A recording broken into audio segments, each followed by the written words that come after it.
Okay, I'm back. Sorry about that delay there. But I wanted to get over to this other screen and talk about Dr. Taylor Marshall. Well, first I debunked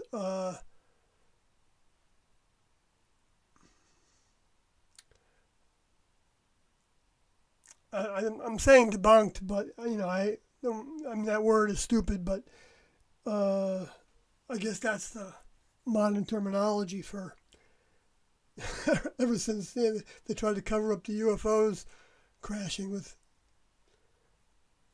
dead bodies from outer space. But that's what I did. I mean, with this video that was recently done by, so now I'm talking about that.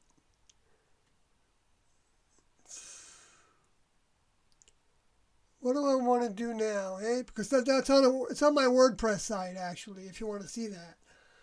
But it was a video that was done by a YouTube person who evaluated everything, and in terms of like a psychological evaluation analysis. And he's so off track, off base on almost everything that, except for some of the facts of, what happened. And even some of those seem to be twisted with new terminology describing things, in ways that kind of slant it in a certain direction of, T and Do being delusional and becoming more delusional after T left. And that can't be further from the truth, and I can prove it. But people will have to go to my Heaven's Gate sawyerhg.wordpress.com website, and it's the current one that's posted there, to look at all the details. It's very long because there's always a lot to say, and a lot of it is wrong because of Wikipedia being wrong. I know that's where he's getting most of his sources from, probably, and who knows how they're changing things. I haven't been back to that site for a long time. I did try to change it twice, try to change things, and I don't know if they're still changed. I should check it every once in a while to see if I can.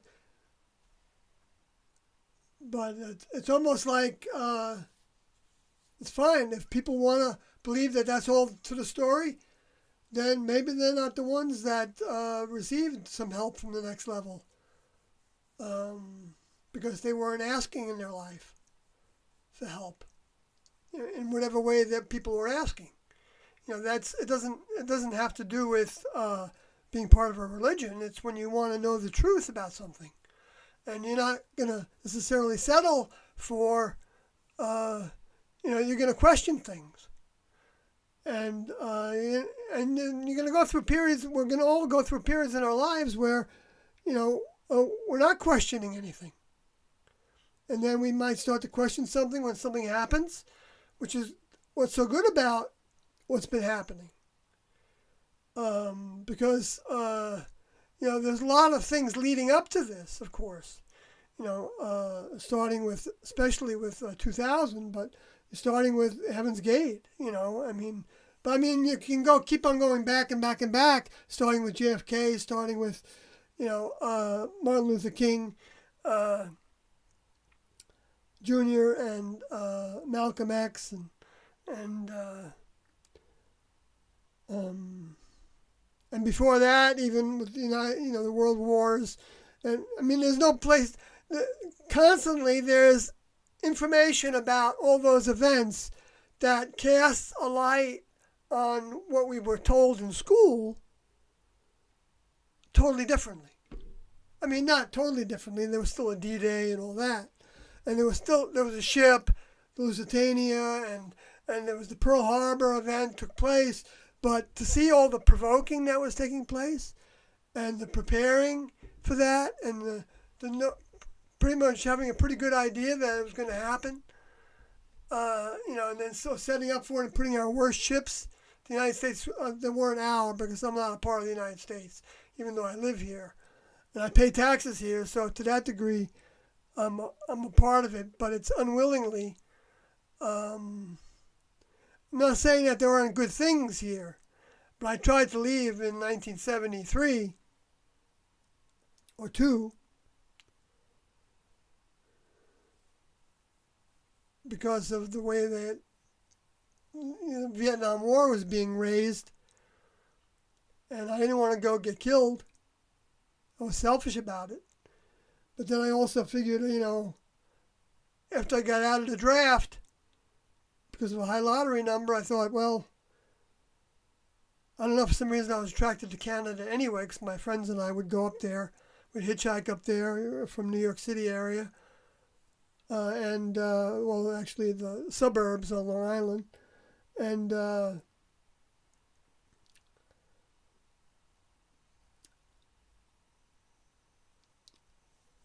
and we'd buy weed and stuff, and then we'd hear people talking about Vancouver, that were up there, the French Canadians or whatever, and so I got it in my head to go to Vancouver. So when I ended up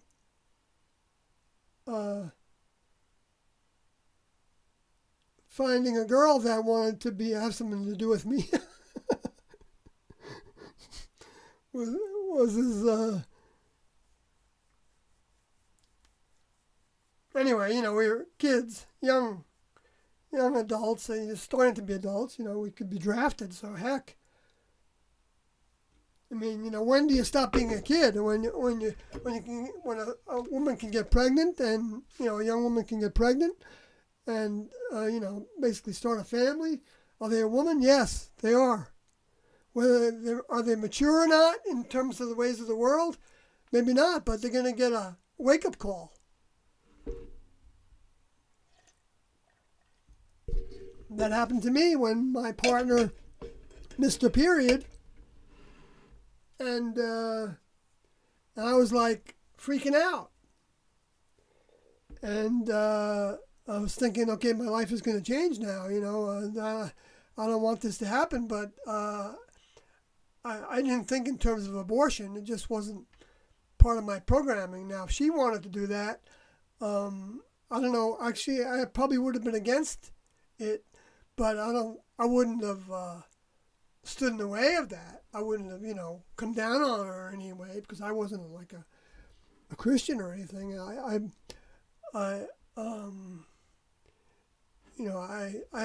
didn't have that. I mean, I was raised a Catholic, and that's what I wanted to talk about today. Actually, was this talk given by? I got to put the.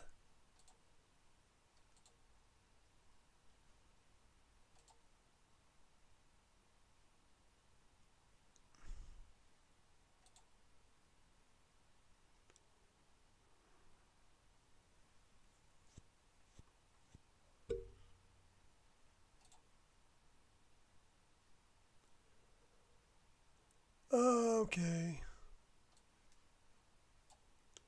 Let's put it up to here. And then let's just make it a little bit smaller so you can see my funny face.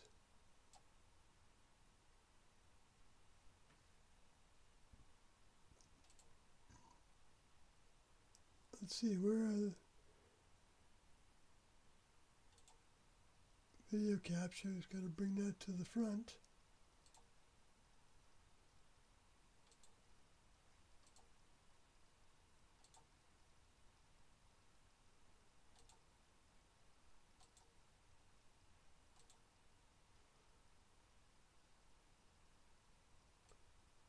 I don't know what I'm doing.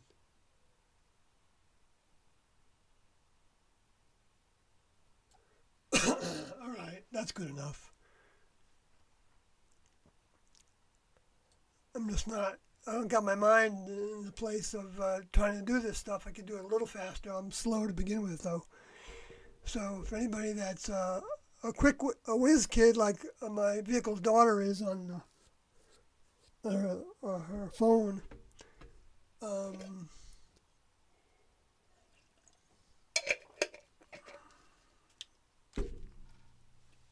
I'm hard to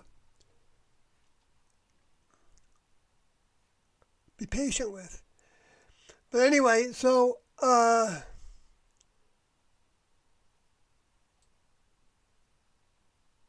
just want to see if there's anything in the chat room and make sure the number's still ticking.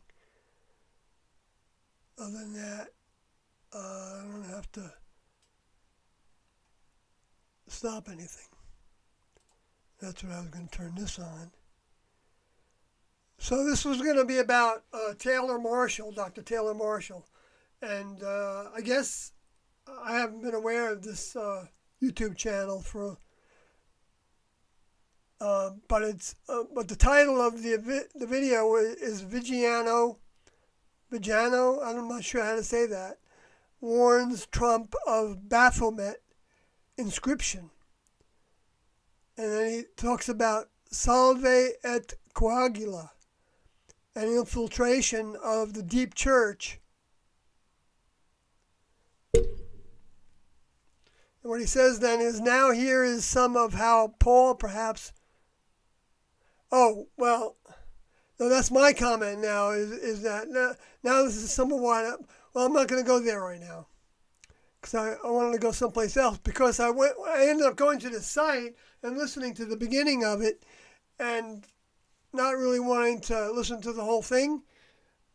But I got some gist of what he was saying. And then I wanted to go to the chat room because I just felt compelled to do that. And so not compelled, but that's a lot of times what I do instead of listening to the preacher, because a lot of times the preachers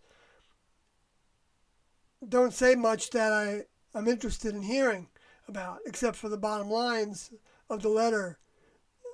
That was interesting. And what he said in it, I think, also was interesting.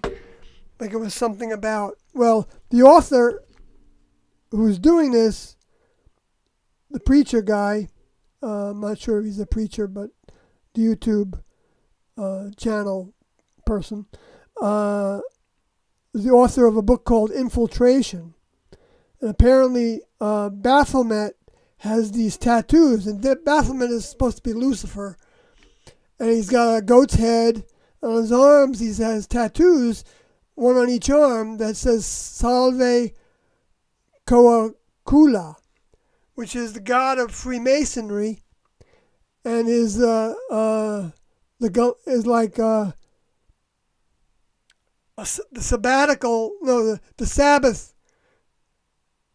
Sabbath goat, something like that. And the flame is, he's got a flame on him somewhere, I forgot where now, is the mockery of Pentecost, where they had flames. They described it as having flames above their heads. And the next level could have done that. If the Luciferian space alien fallen angel souls can make holograms like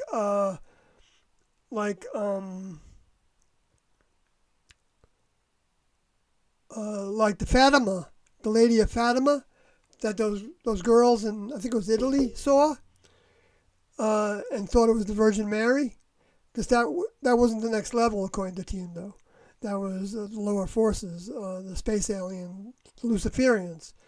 All those fallen angels, or some of them, doing that as a hologram, because they have spacecrafts, they have physical bodies that they grew from human seed and a mixture of their seed originally.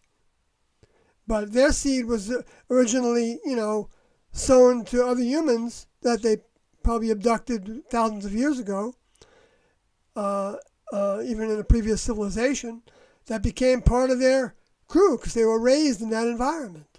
So it's just like being a family, to where you were raised in a certain environment and you became one of them. When you didn't have exposure to anything else and you had everything you wanted, whether it was living on blood or whatever it was you were living on with your physical bodies, animals, you could steal animals that were, you could hunt for animals and bring them on your spacecraft and cook them. You could do all that.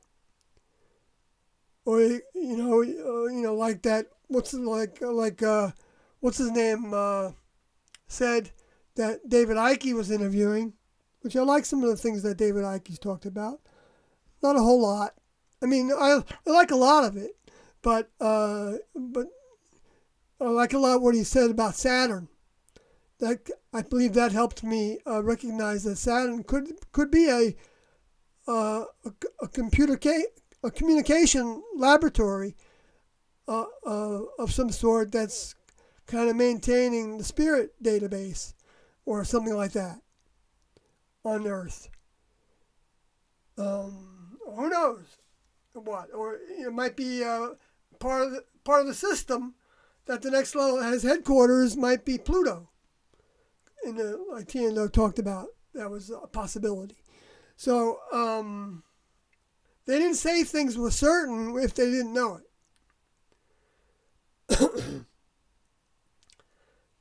And they didn't talk a lot about possibilities.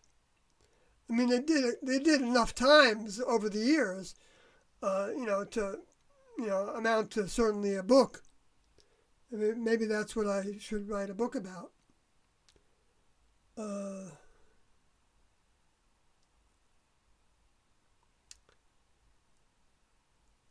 Because I don't know where that's recorded, except it's not necessarily well recorded in the audio tapes, because we didn't start using audio tapes until somewhere in the early 1980s. I think 1982 is the first audio tape we have a date for. And so I joined in 1975, so there was 7 years of Tiendo's teachings by then. I just realized that.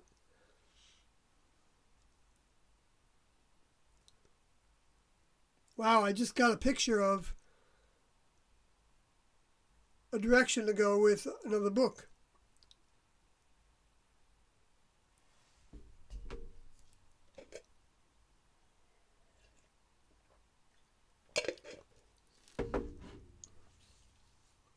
Wow. All right.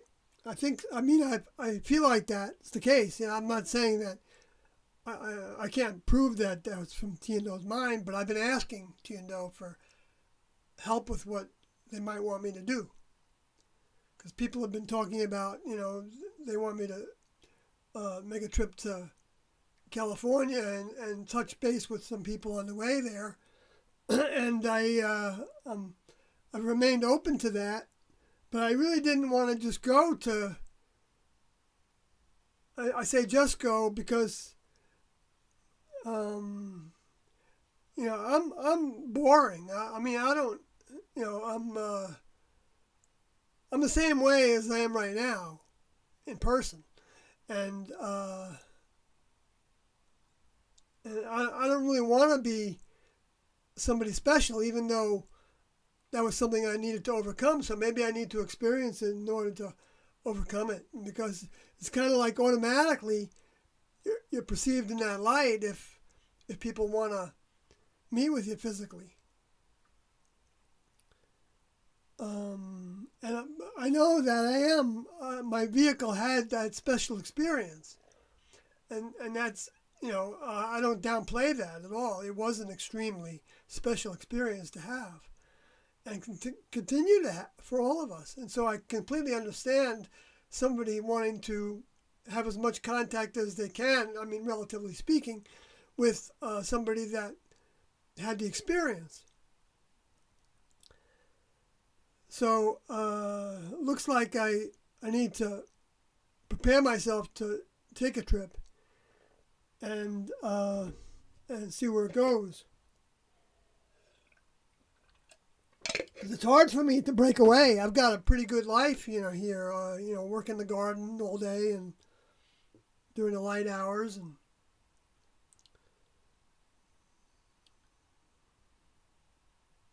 and then responding to people on the internet all day as well.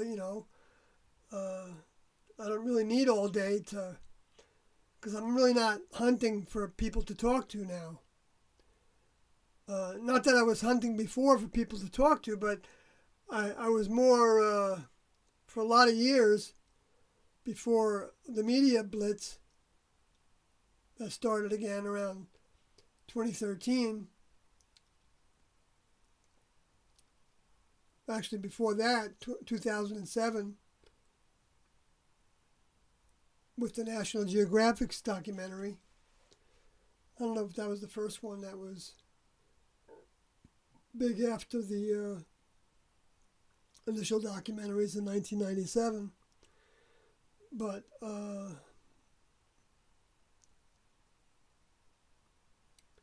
then 2017 was a big surge.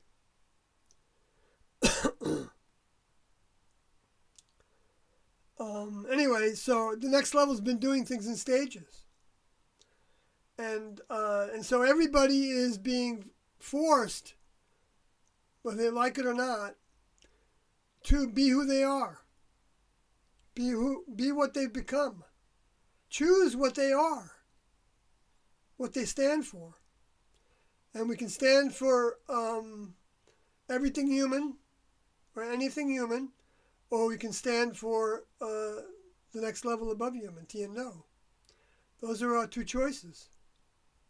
Now, if somebody doesn't know about T&O, they can be standing for T&O by separating from the world, by not standing for the world, not standing for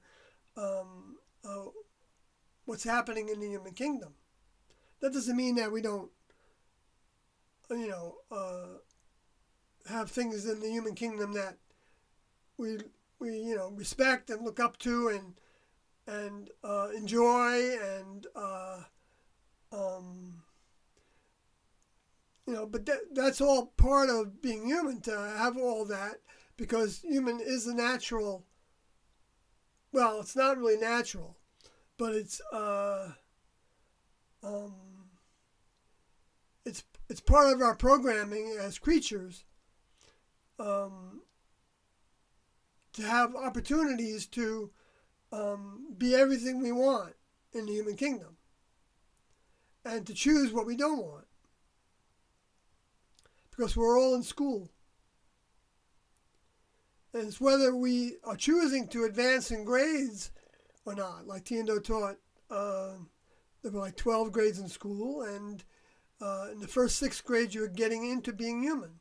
I'm talking about the development of spirit, what we think of as discarnates, ghosts, people, dead humans, deceased humans, that are like programs, that are multi-programmed, with lots of different kinds of programs. Like I like to eat spinach.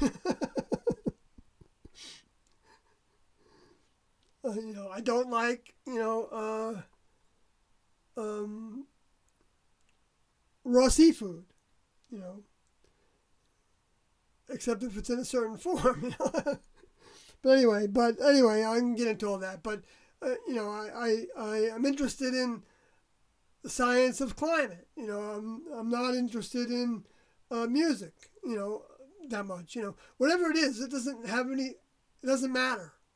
It's all opportunities. You can be into bad things. Like into the government thinking they can, kill people and use people as guinea pigs for their vaccines and their medicines, and without their consent. Just not telling them about the fertilization drugs that are the anti-fertilization drugs that are in vaccinations, like in the polio vaccine. And well, I don't know if it was in the polio vaccine, but in the TB, what do you call it? Tetanus, and the others that were with it. I think it was a 3-in-1 booster. I used to get the booster shot given to me, and the tetanus shot that was having bad responses in the United States, and so it was banned. And there was, I think there was some deaths related to it that surfaced quickly after it. And I think in weeks or months, maybe even right away. I don't remember exactly, but I don't know if there's a Wikipedia page about it. There should be, if it wasn't scrubbed. But John F. Kennedy Jr., the son of Robert F. Kennedy,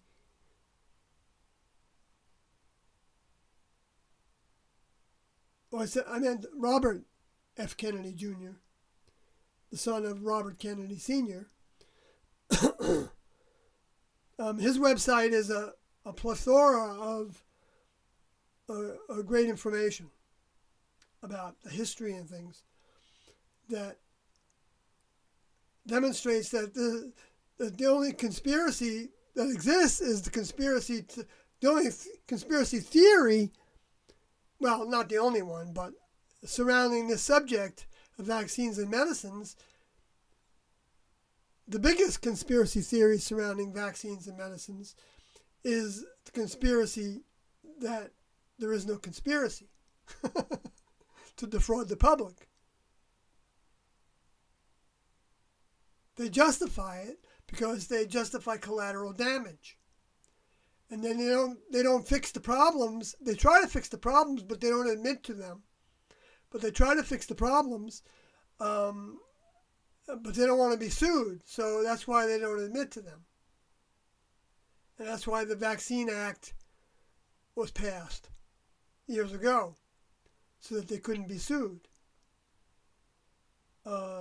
But then there were some loopholes, and so they are able to be sued in some ways for some things, but it goes to the vaccine court, which they keep hushed. And then they just pay off everybody, and they make them swear not to talk to the press to receive the money to help them with their problem kids, their autistic kids and things.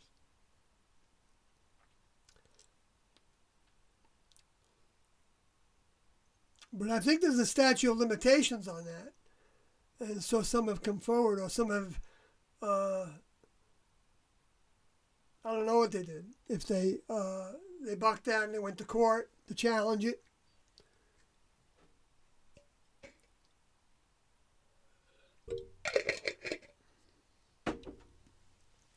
I mean, there's plenty of information around, but you don't see it on the mainstream media. I want to tell you something. You don't see the debate in the debate stage between the Democrats? Nope, no debate. Why? Because they don't want to talk about it. They don't want to talk about the truth. If they put some people that were, questioning the safety of vaccines and knew the history on the stage, asking the questions of people, what would they say? They would have to line up all their responses, and they could manufacture things, for the public. Or what they do is they only look at certain keywords, or they change some keywords, or they talk about how that study was debunked, or that study wasn't a valid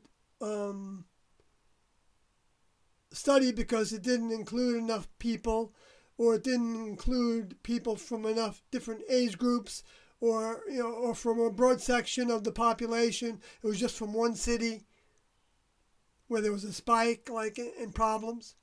You know what I mean? But see, that's not justification for not looking at that study.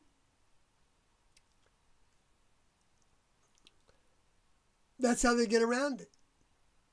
In a lot of ways, they get around it. They demonize people in the press, in the magazine, Time magazine. I don't know if Newsweek did, but demonize different people like Rachel Carson.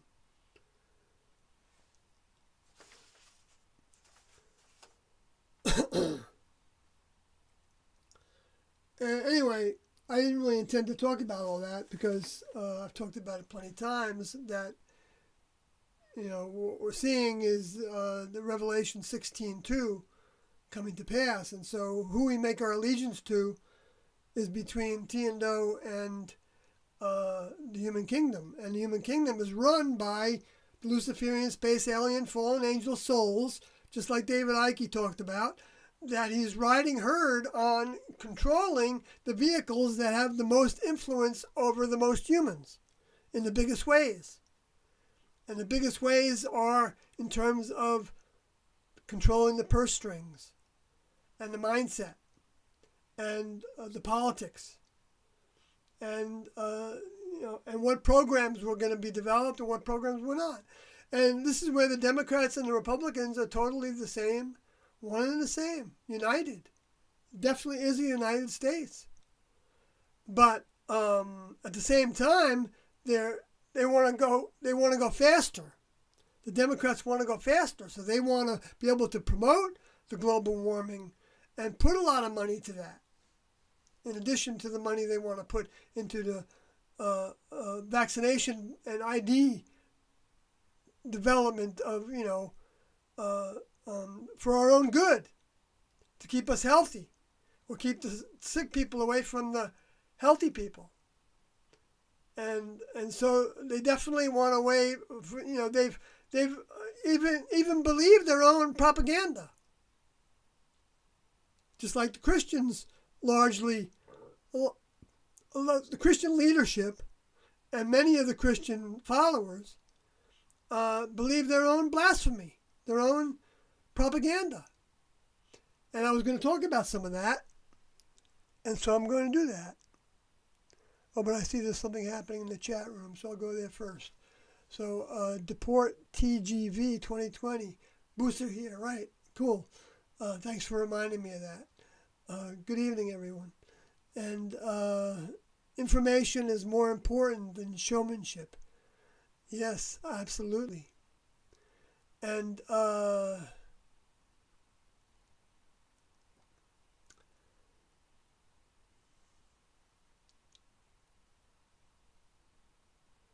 so with that said, I'm going to go back to wait a minute. Well, I didn't finish talking about what Baphomet. I think what he's saying is that Baphomet has come into the Catholic Church.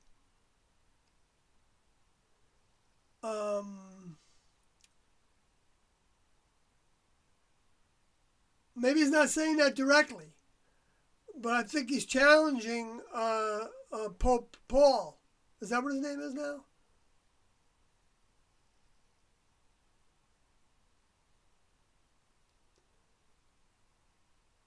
I'm losing certain things, but it's that confusion thing that I've had all my life. That is something I can, like what happens with numbers a lot. So it's I don't know, but it seems to be escalating a little bit. So maybe I've got to curb use of. I had a little caffeine and I had a little marijuana today, which I don't do very often anymore. But like once a week. But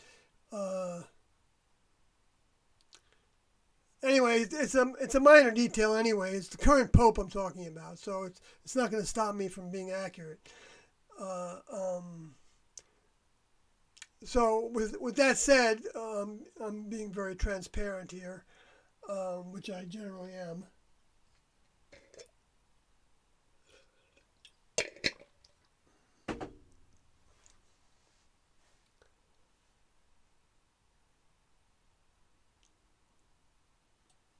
I'm not going to talk about Paul now. Well, since I'm down here, I've been showing this on the screen.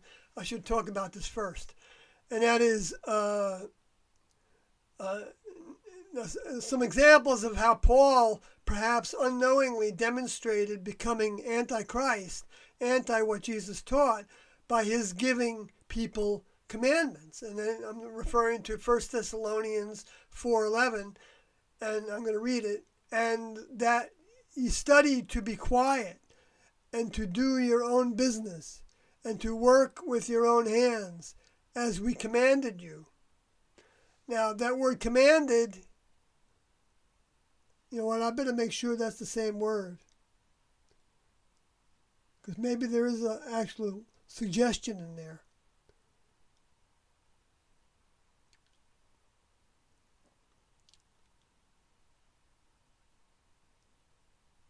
Thessalonians 4:11.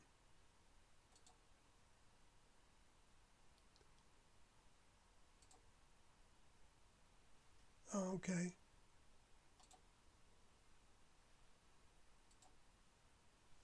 Oops. Thessalonians 4:11. I don't want to, I don't have nothing against Paul, and I'm not saying he consciously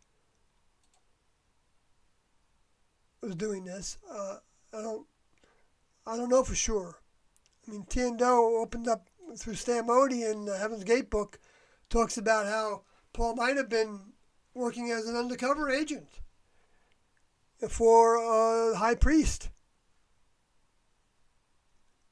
Or he might have shifted from that when the Luciferians, whether he made up that story about Damascus or if he actually had an experience like that, I wouldn't be surprised, like a hologram kind of experience where he heard voices. Luciferians can do that. They can beam thoughts down to people, and they can also abduct people. And, well, I don't know if the next level was letting them abduct people. They can only do what the next level lets them do.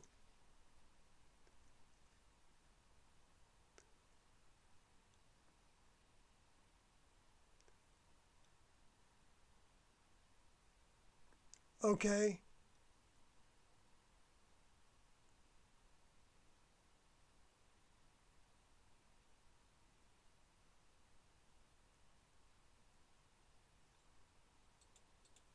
Walk and please God so that you would abound more and more.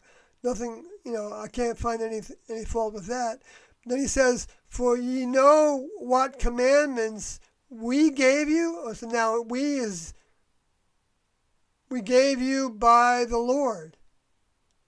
Doesn't say that though. For ye know what commandments gave you by the Lord Jesus. Oh, I'm wrong about that in terms of Thessalonian then. For this is will of God, even your sanctification, you should abstain from fornication. Okay. That meant not having sex with somebody when you're committed to somebody else. That's what Jesus said. When you're like married to somebody else, but you could divorce them if they were having fornication with somebody else, if they were having intercourse with somebody else. Doesn't mean that, that's the most specific meaning of that. And that has to do with also procreating with somebody else. If you want to call it procreating, it's not really creating. It's propagating, facilitating the propagation of baby humans.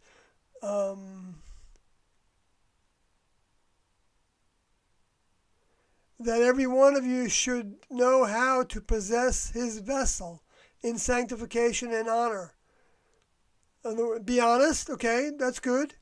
Sanctification is saying live a chaste life, because it's part of the program. So I got no problem with this. Not in the lust conspicuous, even as the Gentiles, which know not God. Well, that's a little judgmental, but that's a little judgmental there. But so you don't know that. You're referring to the people that are non-Jews. That becomes a racial kind of thing. So That's, Jesus said to go to everybody on the earth and speak the truth. So, what that voice told him was that he was going to be sent to the Gentiles on Jesus' behalf. Even though Jesus said, don't believe anybody who comes back and says they're Jesus. But he probably didn't know that. Comes in my name, saying that they're the Christ. And that's what the impression that Paul got in his story on the road to Damascus.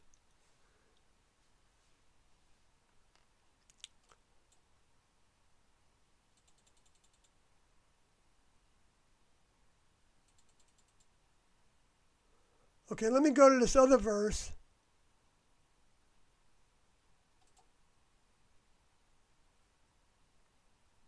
Where was it now?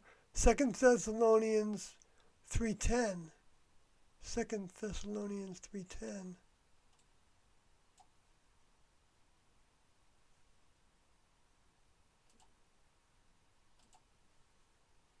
Second Thessalonians 3:10.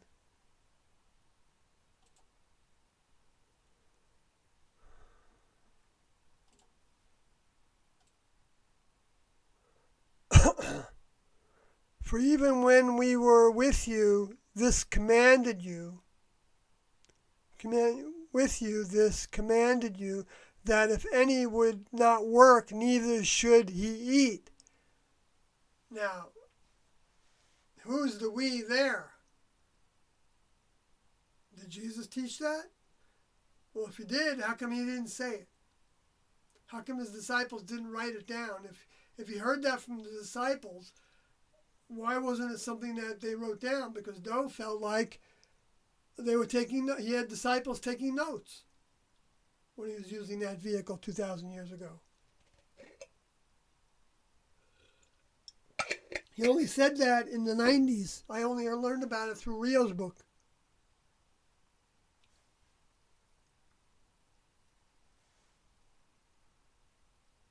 That he remembered that. Oh no, maybe I heard that in the 94 tapes, where a meeting that I hadn't attended in 1994 because I was traveling with a different group that was doing meetings around the country in 94. So anyway, so that's an example of how Paul was, and who's the we there? And, if they don't work, they don't eat. Now, I mean, that makes sense to me, that would be next level task to try to work. Like, okay, but let's say you are incapable because you're disabled in some severe way, then you shouldn't have to work. That wouldn't be right. And I got the example of that and how Bran Odie, she wasn't able to work the same way that most of the rest of us were able to work. And she was in a wheelchair for a long time. And she was on crutches before that. Because her legs were so twisted from osteoporosis. And she was taking the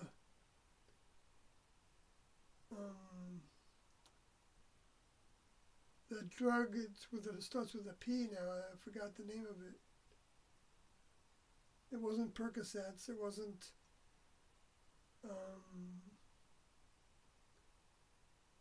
the thing for depression, Prozac. It wasn't. It was progesterone.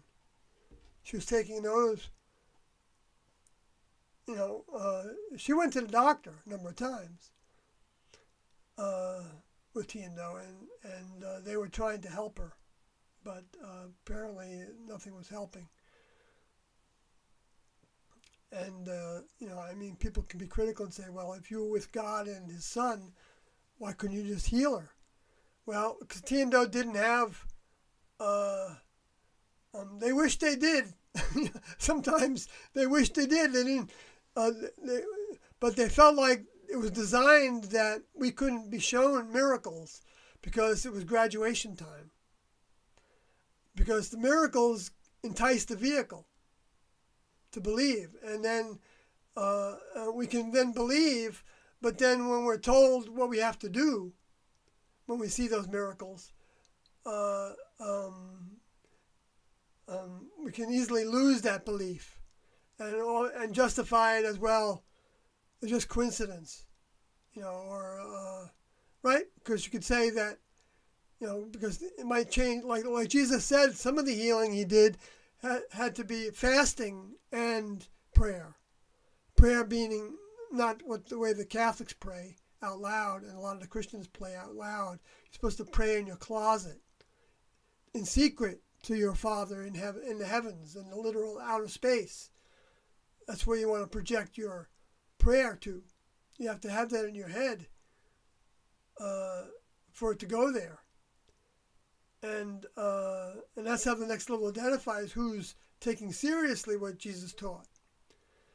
And whether they have that in their heads, from genetically or through the way they were raised in this lifetime, and which is the birth of a spirit. With each vehicle that's born has its own spirit, and then when they die, those spirits don't actually go anywhere necessarily, and so they end up trying to express themselves through. So it's not like it's not a reincarnation. That's inaccurate according to Tiendo, the way that's taught in Eastern religions. That there are souls that are brought back. So the idea of reincarnating, in other words, which comes from incarnation, comes from the Latin carni, which has to do with flesh. So it's being in the flesh again. And that's the technology the next level has of a soul. And a soul is a container that has programs associated with it that that soul then has the ability to recognize the truth. And I don't know how many souls were planted, and they can be planted even midlife.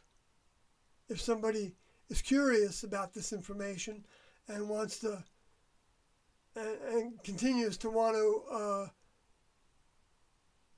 to explore it, then the next level can give them a little whiff of a smelling salt that helps them do that when the lower forces would rather have them ignore it or go off and say, well, it's a good path, but not that that's wrong to do, and go back and forth with it. But some people are going to, recognize that there's nothing that touches it in the world. And so even though there's a lot of thoughts that are hard to embrace, and those become also a test of us to stay connected. When we have the doubts, and we've got to have some space from it, and we need time to digest things that Tiendo said. It's perfectly natural. I required that. I tell people all the time that in 1994 that 1997,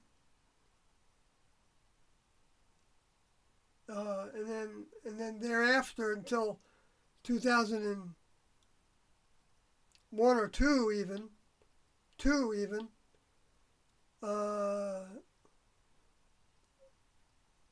because it was when I moved up here that I would watch the videos for the first time of the last chance to evacuate Earth and those final exit, and planet Earth about to be recycled. The only chance to survive is to leave with us. And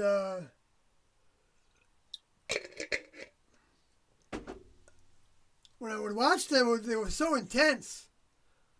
And what I had seen before that was, of course, when I was with in the classroom, and I experienced was, I had seen Doe with a shaved head before, because he did that a year or two before I left. But the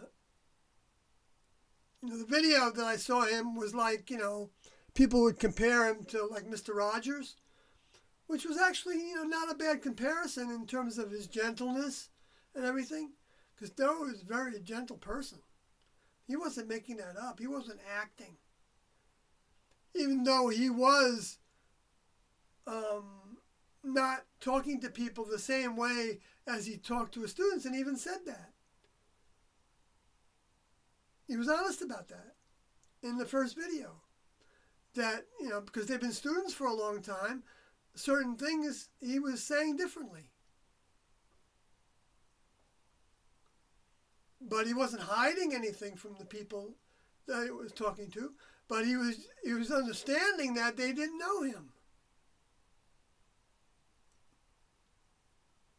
And so they, of course, they were going to, be questioning and doubtful and even suspicious or critical of, or just didn't want to have anything to do with it. Whatever the response, doesn't matter. Even against, thinking that it's wrong, it's from the devil. There's nothing wrong with having any of those thoughts, because it's not the thoughts that we have that we're responsible for. It's the thoughts we decide to continue with.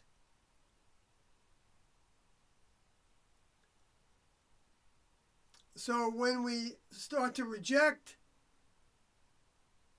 the opportunities to see things a little differently,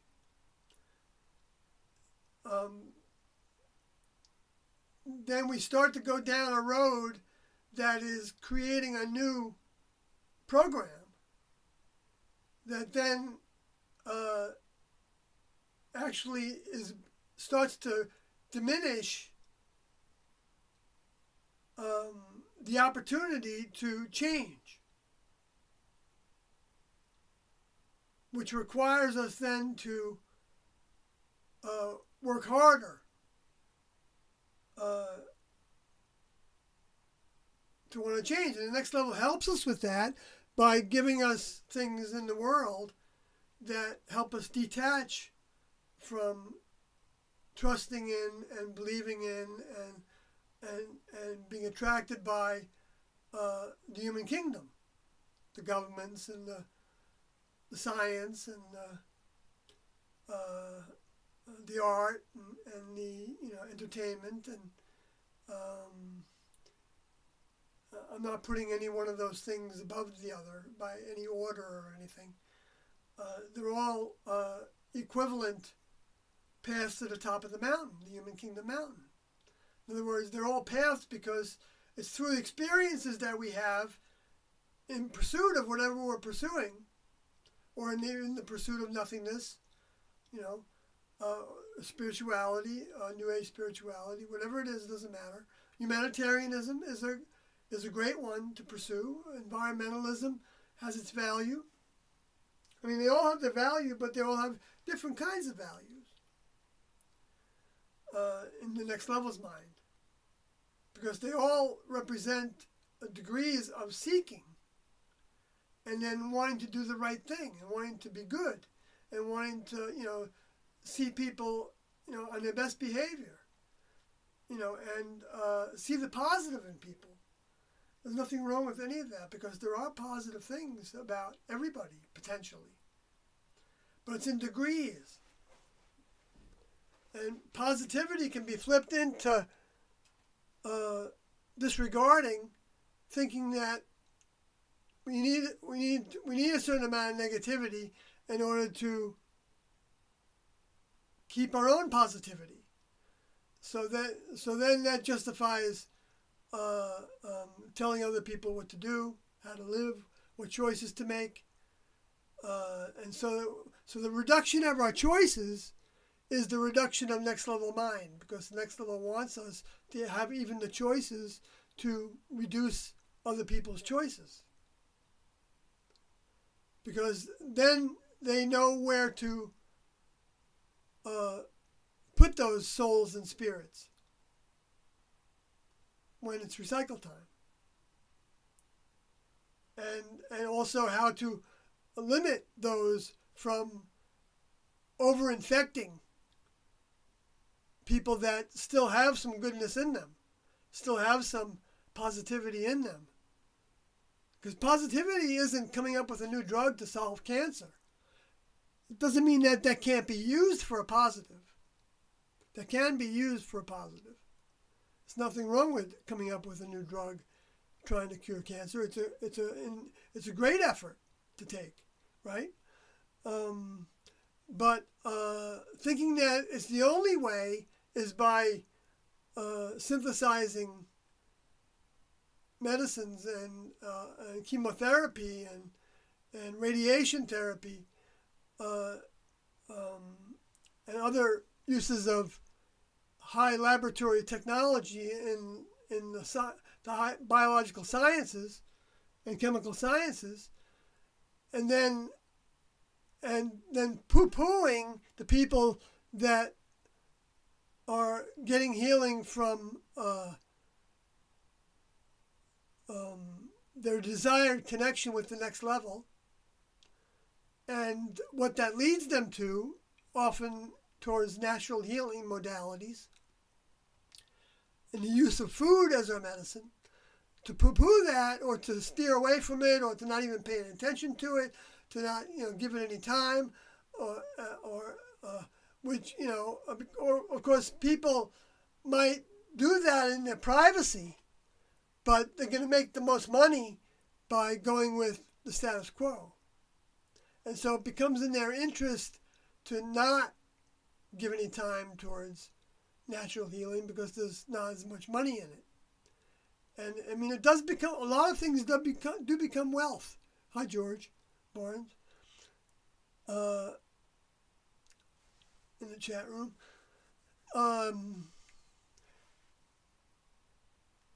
And that's why Jesus said that you had to make your master either deity, God, or mammon. Deity is even plural in mammon, because it's the kingdom of God. The kingdom of gods is actually the more accurate way of saying it, because it's a many-membered kingdom.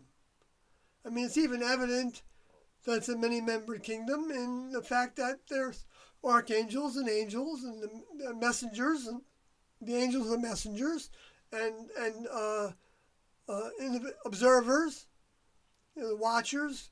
Seems to be like the observing task that Tiendo started in the labs, in the kitchen. We called labs the neutral lab, where if you came into that for the first time, because everybody wasn't a part of the lab right away, so when you came into it for the first time, you observed. You became a secondary on experiments. And the experiments were, making the bread or whatever it was. And so you were observing your check partners, so that you had two people working on every lab experiment, no matter how big or small.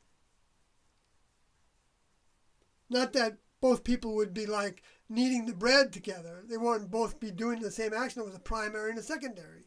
The primary would do most of the physical actions, and the secondary would be a check partner that they're doing it within procedure. And procedures developed over time. It wasn't just all laid out for us. It's like Tiendo didn't do the equivalent of studying the subject of making bread and then, making a long list. They had a recipe that did say, knead it to make where it was like a smooth like a baby's bottom, okay? But that's because that's the way the recipe talked about it. But they didn't. So the check partner would make sure that you would see the bubbles forming on the surface of the bread, because that's another sign that would happen with the smoothness that would come when you were kneading the bread. Anyway, and so that meant that was like crew members working in a laboratory. Because if we couldn't get that right, if we couldn't follow instructions there to that degree, if we were going to rebel from that, then we needed to either face that rebellion and decide to change or leave the classroom. Could maybe have some experience in the human kingdom that we want to have, and but there was no ever guarantee that somebody that left the classroom would find the classroom again. But some did, and some were asked to leave. 19 were told to leave. They weren't asked to leave. They weren't ordered to leave. They weren't instructed to leave. T&O just sent the bigger group of about 80 or so to a different camping area when we were living outdoors. And this was in 1976. And Dunn told us, the other 80 or so, that we made the first cut. I didn't even know we were in a program that I could be cut. So it was like a surprise to hear that we made the first cut. I don't think that made me work any harder. So, for people that are going to say, well, that's how they were grooming you, by, making it into a thing that you had to earn. And that's a thing that some Christians believe is wrong, that you have to earn your way. And the reason for that is because to be saved during the Jesus time, the instruction was to believe in that Jesus came from the kingdom of God.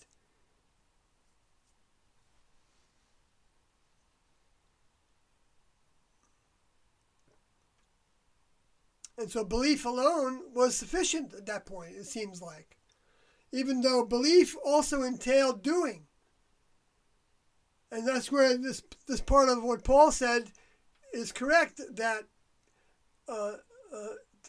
work is required. But like I was talking about, full circle here, the Branody, the jobs that she would do would be the things that she could do while she was sitting down. And sometimes like folding the napkins in the neutral lab, or cutting up something that she could cut up. Cutting up the garlic or whatever it was. Because it was too hard for her to use the Cuisinart, and the T&O didn't make it so that the Cuisinart was put like on a table to where she could sit next to it. They didn't go that far to do it because they didn't need to. Brand already had service, and it was equivalent service, even though other people could do more in a shorter time. It wasn't measured like that. I never had the sense that Branody was lesser because she couldn't do as much. I never felt that about her. Now, some people might have, because they had that part of their package to overcome judgment of others. That is a big characteristic of a lot of humans, that think they can judge who's right and who's wrong, and who's speaking the truth, who's not. I mean, who's of value to society and who's not. Who's more value to society. The people that are leading the corporations are more value because they make a lot more money. They become billionaires. It has nothing to do with the development of their potential soul. In fact, it's hard. Did Branody graduate? Yes. Branody graduated. She lived outside the classroom in what we call a satellite classroom for years.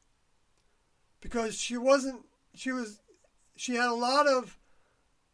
She was really down on herself, and she was depressed. Well, I don't know if it was depression. It was no. I never used that word.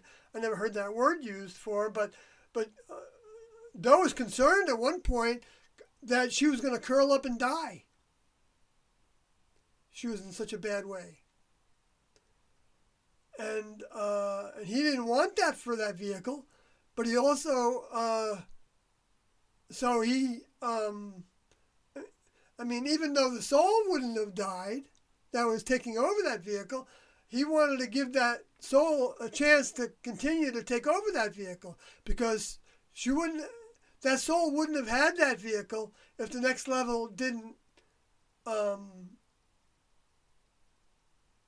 know that the soul needed to overcome what that vehicle was going to provide. The same way that my vehicle and all the other vehicles had to have a certain amount of some characteristics of the human kingdom to overcome that was very difficult. And we all had those characteristics. I can talk about different members and the characteristics they had that were difficult to overcome. Then Jeff says, did any vehicle die before the class graduated, other than T's vehicle? None that were actually in the classroom, but some that had been in the classroom for a number of years did.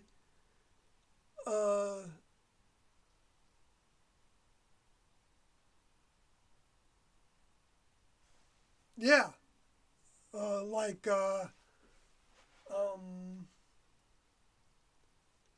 no, when did Coyote's vehicle die? No, he didn't. It was after. And Parkody's was after. None died, actually think about it. Except maybe Cody. He might have died. His vehicle might have died before 1997. I'm not sure about that. I kind of think not, though. No, it didn't. Because I know he was in touch with Nancy Brown after I left the classroom. But I don't know, for a number of years. So I think he died after 1997 too, because I guess, those were all the individuals that Doe was primarily talking to. All the people that had a personal relationship with a present incarnate representative of the next level that they recognized as being from the next level, and that they had committed to become an active student of. An active student being somebody that was going to do everything they gave us to do. They didn't tell us to do things in that way. But they did tell us what the procedures were, what the instructions were in order to stay in the program. So I guess they told us to do things. I shouldn't rebel from that word, I guess. Even though, I know how it comes across. If you don't, people should listen to some of the audio tapes to see how they told us things. I never felt like it was like dictatorial. But I knew it was, for me. But I didn't have any problem with it. Like in 1978, T said, you need to give us your will. And when she said to Doe, at that time, that Doe only told us about after T left her vehicle, was that she thought she was going to lose half the classroom by saying that. And the truth is that that's what, that happened. Because, we were at best in the probably high 70s at that point. And in numbers. And it got down to, when Doe told us that, it was probably down to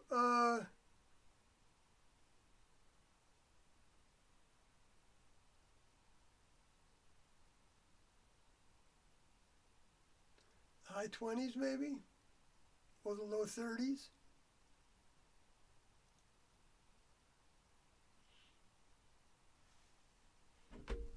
So I'm not going to try to make it half, okay? That's ridiculous. I could care less about it being an exact number.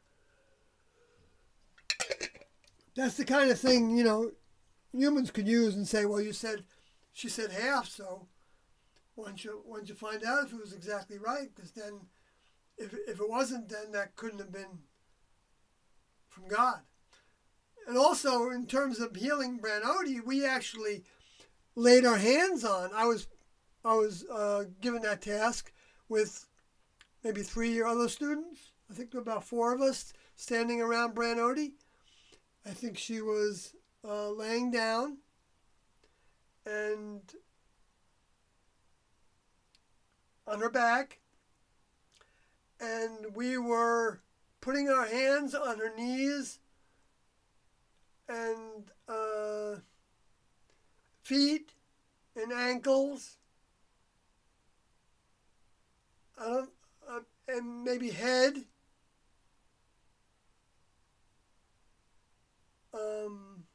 And I didn't know what to think about it. I just thought, I wonder if... See, I was thinking selfishly about that. I wonder if I'm going to, see that the power is coming through me. That's the way I was thinking about it, to assist in her healing.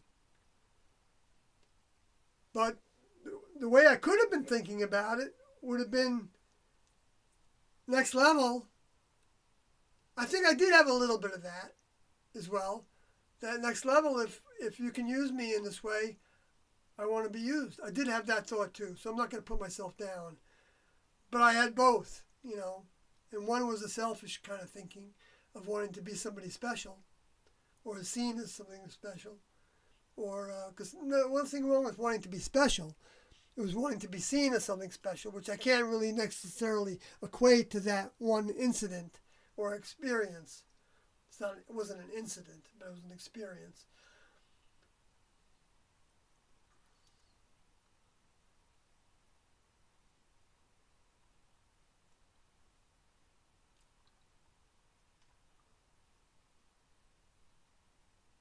But she didn't seem to get better from that I saw.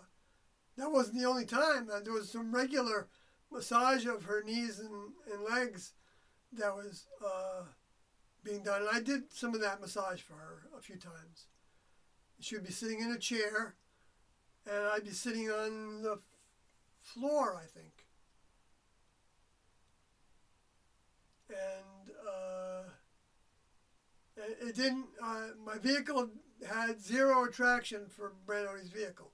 So that wasn't a problem for me.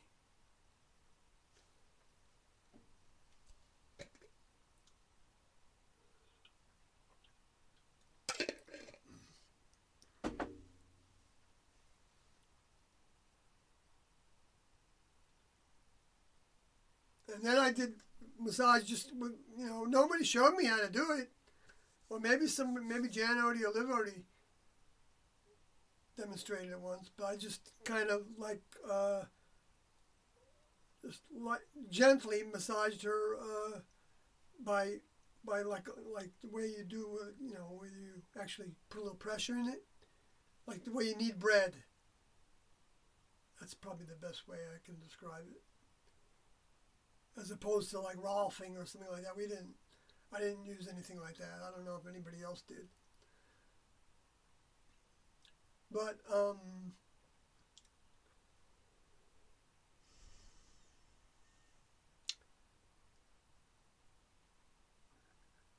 so why didn't he heal her vehicle? Well, I think she didn't have instructions to try. Or she tried and it didn't happen. So she figured that it wasn't supposed to happen. She might have tried to do it. Now, I know that the meditations that she gave us work for healing.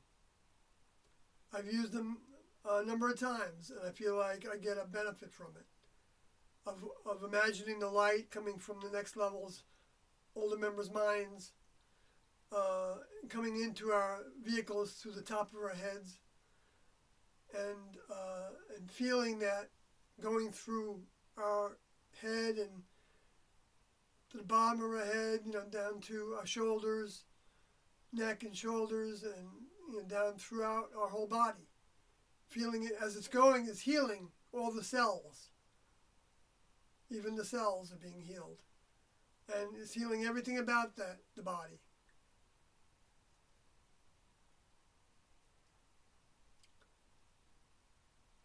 Bringing us more positivity.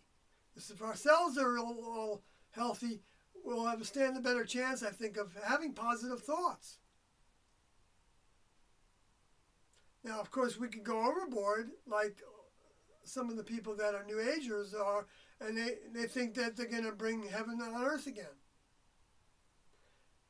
And what's interesting about that, I was listening to a doctor talk about Dr. Booser, who I have enjoyed a lot of his work, on pointing out to people that there's more to healing than that all the lies that are being told and the ways that numbers are being counted to make this flu look like a devastatingly worse than it really was, because it's gone now for the most part, even though they're trying to keep it alive through having more cases.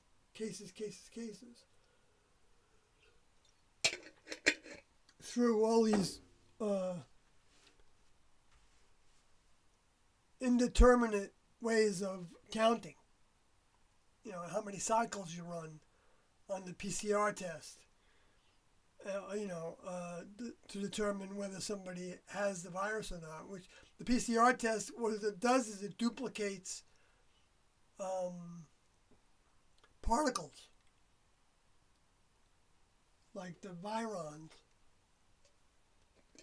It finds certain ones and then duplicates them. So if all of us potentially may have coronavirus in us, because it's even part of the common cold. This is all science. I'm not making anything up in this regard. According to what the mainstream says and what the so-called alternative information says. They all agree with this. And the CDC and everybody else, NIH, they talk out of both sides of their mouth. Fauci even said that in the New England Journal of Medicine. He wrote a paper saying that he thought it was less deadly than the flu. He didn't say deadly, but a less mortality rate, I think, than the flu. But they took advantage of it. For all the reasons I've talked about many times, I believe. I don't know for a fact, because T and Do weren't around to say it, and none of us have connection with T and Do to where we get new information. But we can use everything they taught to give us clues to what are the lies and what's not true about what we're being told by the beast with the 7 heads, the G7, and the 10 horns, the G10. Or maybe the 10 is something else, or a combination. Maybe that's the 10 tribes of the children of Israel originally. That genetic strain, those genetic strains, yeah.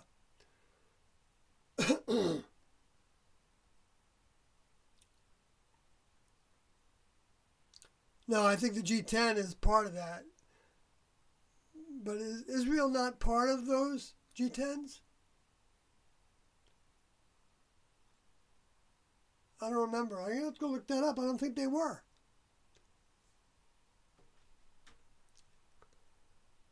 Because they're partners. the United States and Israel are partners.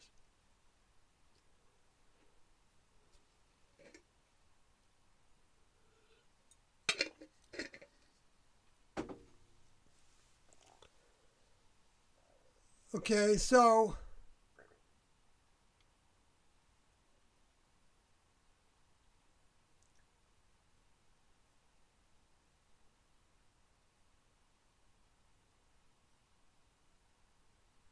interesting, like it's like a facsimile, like Jehovah and Jesus, you know, or Moses, Jehovah and Moses, or like Hindu to Buddhist. There's another way of looking at it. At the next level, stimulated it, that part of the experiment. That Hindu was equivalent to Judaism, and Buddhism has an equivalence with Christianity. And when I first started to write the book, one of the things I was going to do was compare all the different religions and like even rate them in terms of the kind of accuracy that they seem to demonstrate in relationship to one another, relative to what Tiendo were teaching, and so I was able to compare the Maitreya with Jesus. And it was interesting how the Maitreya was teaching about the same breaking away from our sensory lusts, and our sensual characteristics, and giving our all to our to preparing for the return, which was the Maitreya, was the returned anointed one. Same definition as a Christ, which is anointed one. And you look up Maitreya in Wikipedia, and you'll see the characteristics of the Maitreya. And read that if you want to, and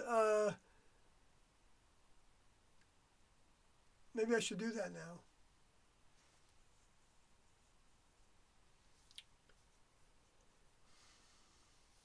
Now I want to get on to some other things. But I looked at that and I thought, well, look at this. This like relates to like a teacher and students that were separating from the worldliness in different ways. So seems like it was the same teachings, because that's what Doe said. So when I saw that, I interpreted it that way, because Doe said that the Buddhism, because of their separation from, going up and, leaving all behind and being by yourself and, separating from the world and its lusts and opportunities to live like a human with families and all that, and, to try to reach enlightenment, the highest place you could reach, the strongest light source of information and knowledge and wisdom, that's what we're trying to do now.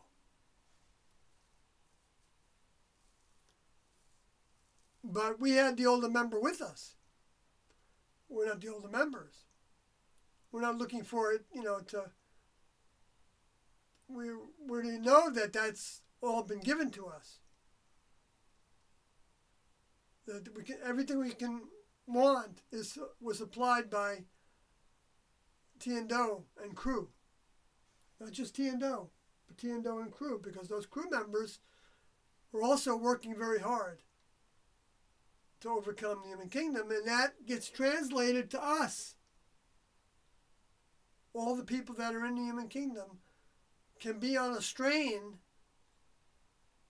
of mind, which you can read it, you can investigate strains in the audio log of the 196 audio tapes that are available, where Tiendo talked about how all the students had were attached to in their root systems that are invisible but are just as real as a plant as a root system, an animal as a root system, because it's a root system of mind. And mind is in terms of frequency. And Doe talked about it as an echo. Mind and spirit are synonymous. So it's like a sound frequency, a sound-related frequency. And I guess it's bouncing off the electromagnetic field. It's a very, very low frequency. But nonetheless, it's still a frequency that can go through higher level frequencies if it knows that it can do that, which the Ghost movie was showing, and Doe got a kick out of that, that they were able to be taught to go places, because he already knew that there were different places that some could go and some others couldn't, like that souls could go and that spirits couldn't go to. And souls are plasma physicalities, containers, pillowcase-like container that's like a balloon inside the human vehicle that it's growing within when the next level deposits it in a human vehicle. Then there's two pockets, well, I wouldn't describe the spirit as a pocket, but as a balloon inside that human vehicle is filled with spirit. Spirit is the misinformation mind. And what makes a misinformation mind is that if that's all you have, then you don't ever become more than a mammal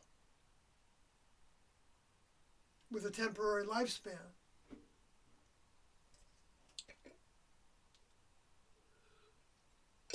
But when you start pulling in the next level mind, which we all can do that throughout our lives by wanting the truth about something and pursuing it and getting a feeling for what might be more true, and that, we don't know that that's true necessarily, undoubtedly, but we start to see the handwriting on the wall, because when we're asking for that help, when we see those little signs of it, when we see the help in terms of new understandings, the next level with that comes a sense that that's a response to our asking. Like we might see a scripture that we hadn't seen before, and see it in a certain way before that we hadn't seen it before. And that's evidence of how our pursuit of trying to understand those scriptures periodically brings us new understandings, but are in match with what we're experiencing in the human kingdom. Like when we go through divorces, we go through health problems, we go through loss of people that we loved, their lives. We go through losing a job, or getting a new job, and then not being what we like to do, and so being unhappy with it, and so we start looking for something else, and we might even get something in the newspaper that we see that perks our interest, and then when we go and pursue it, we might have a sense that, wow, this sounds like interesting, and so that might have been given to us by the next level, but we might not even recognize it as the next level. We might just think, oh, this is interesting, let me try this for a little bit. And as we're doing it, it might fail again, it might fail many times to where it doesn't satisfy us to the degree that we want to be satisfied. And we don't know why that we have this unquenchable thirst to be satisfied, and things aren't pleasing us the way they're pleasing other people. And so from experiences over and over again, we can be very frustrated. And oh, the heck with this, I'm just going to have a good time, and and F it and whatever, whatever, it's just to use that common lingo of humans that I use it sometimes. I even use the whole word on rare occasion. I do it, I think, kind of like to blend in more than anything else. Because otherwise I'm such a odd duck.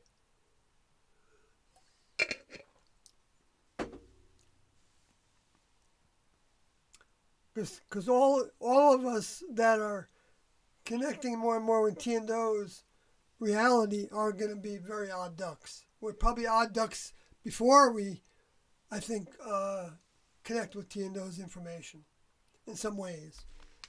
Maybe not necessarily all the time. It doesn't have to go that way. We all get what we need to get. T&O said the vehicles are designed that there's enough of them that can be a match for the returning souls. So that everybody listening to this broadcast and being attracted, and the people that are not even listening to this broadcast, never listen to it, but just as much or more, so it doesn't, there's no competition in this. That attracted to T&O in any way, shape, or form are all vehicles that the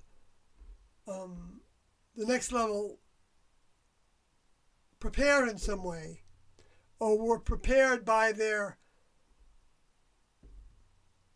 previous genetic and environmental experiences. Environment being the current lifetime. And to be able to hear certain things and think, that makes some sense that I haven't really heard before in a way that,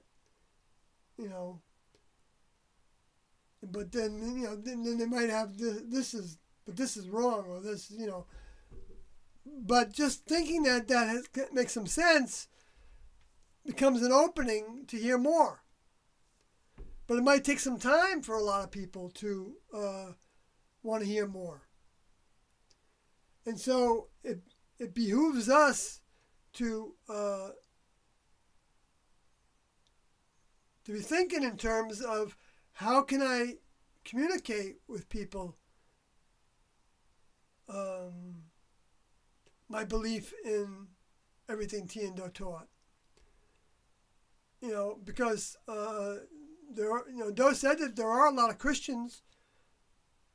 Well, he said that all of them, all the ones that were elected by being Christians, they were showing signs of being part of those that was talked about in the scripture as being the elect, but that also means the remaining, and that's us now, the remaining after the graduates left. I'll go back to the chat room. Jeff says, do next level crafts have designated pilots?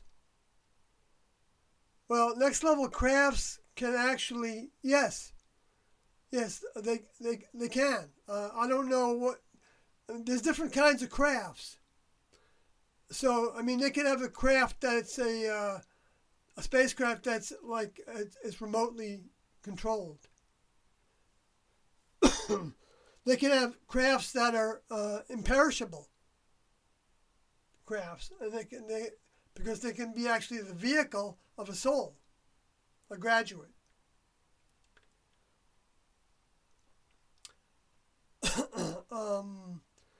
So, that's a wild thought, right? And they were talking about that in 1975. That's why you probably won't see it on any of the tapes. You might.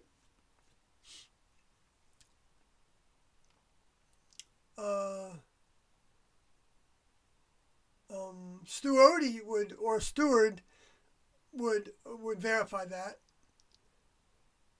Next time he talks to me, I've got to ask him that.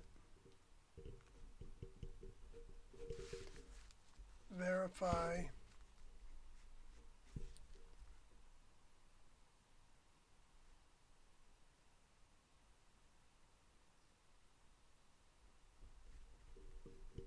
level spacecraft.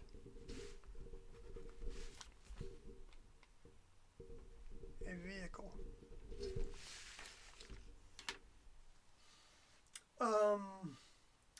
So let's see. What else about that?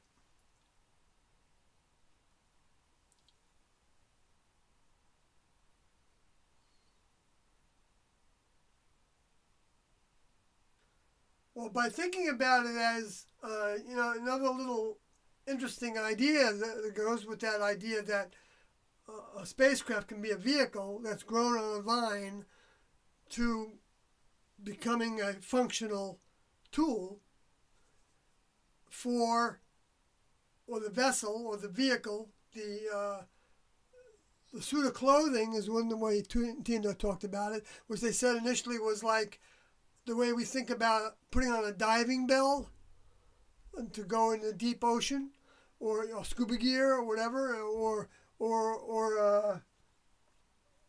going into outer space and putting on a spacesuit, was the same concept. That was a real scientific concept of a soul piloting a physical vehicle that's in the shape and function of a spacecraft that can have many functions. It can do many things. Making choices. So the next level could have given a spacecraft like that to the Luciferian space alien fallen angel souls when they graduated to elementary service, student service, secondary service in the next level would all be ways of describing it, I believe, from the examples that T&O gave. And so,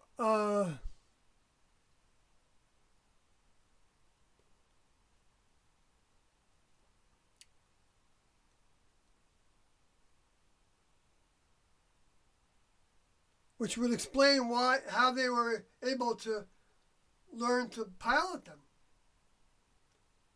Or was there maybe that when they got there was a training period to pilot them. So it could have worked the other way too. There could have been somebody on board that was able to pilot a spacecraft. Maybe they're all not. Well, I guess a remote controlled one wouldn't be one that, because Doe said that they have the remote control ones that aren't driven by crew members because they don't want to do damage. It would be an environment that would damage the vehicles. The vehicles are physical. The vehicles can die. They just don't unless they go into a hostile environment like Earth, and then they can die.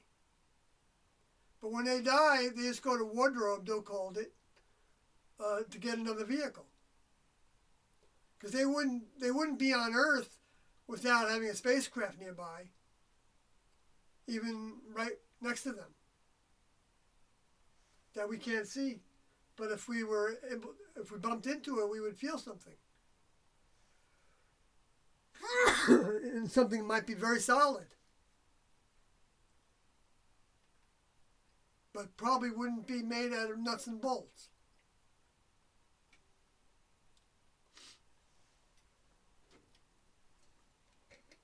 I think that's the way Tiendo said it. They weren't saying that it couldn't be. I don't think. But I might remember that wrong. So,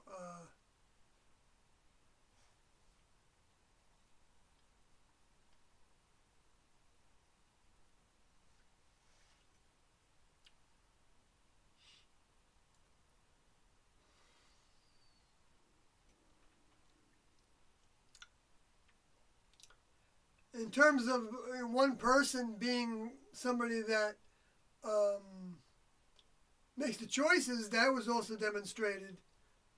I mean, in the classroom by having overseers, and even there was even a time when I was appointed by Doe to be an overseer of one of the crafts we had. We called our houses that we lived in spacecrafts or short crafts, even though there was no paraphernalia inside it to make it look like a spacecraft. So there's no like pictures of Star Trek or anything, because they wanted it to be normal looking in case somebody had to come in from the outside world inside for some reason, and it wouldn't look unusual, or there wouldn't be any clues that there was some space out people there, or religious people or spiritual people or whatever.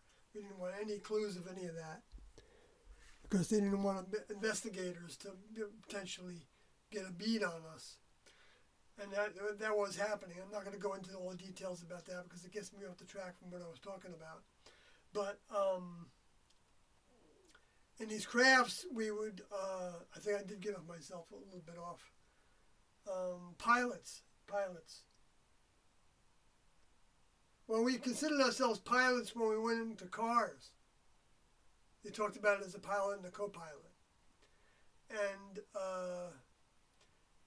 at one point they told us they suggested that we might want to think about when we're driving in a car going someplace that we're actually piloting and co-piloting a spacecraft.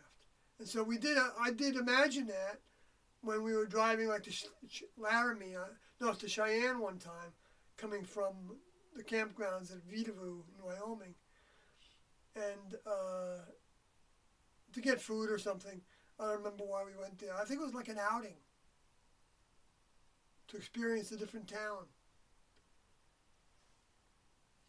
I don't know if we did anything there. I don't know if we went to visit with a church or something, or went to the movies. We might have. I don't remember too much about it.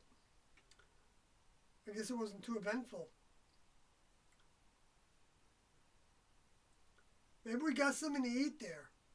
We came back and they would have given us the money for it. They did give us mad money and things like that. So anyway, pilots.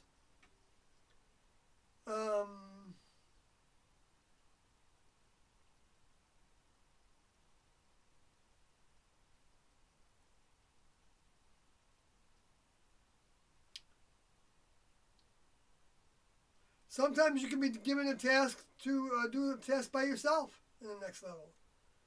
Now, whether that could be, I can imagine that could be a vehicle. You know what I mean? With nobody in it. That is a spacecraft.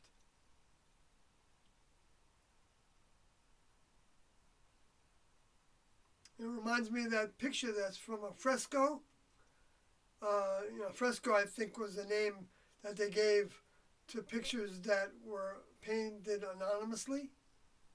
Because I imagine some paintings were going to maybe stimulate people to, think that they're talking about people in outer space, right? They don't want to portray that. I mean, they can put a picture of Jesus, as if he's descending or rising up above the ground, which is what you have it as doing on more than one occasion, perhaps.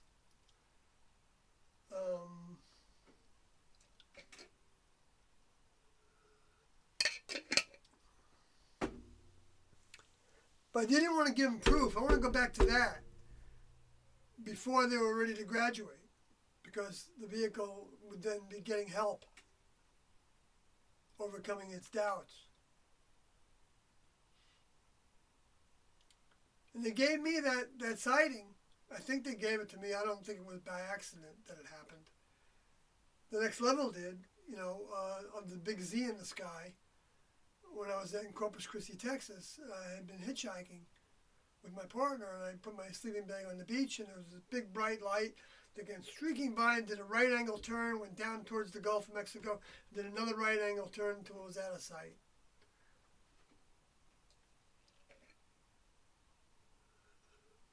And I remember thinking about that sometimes when I was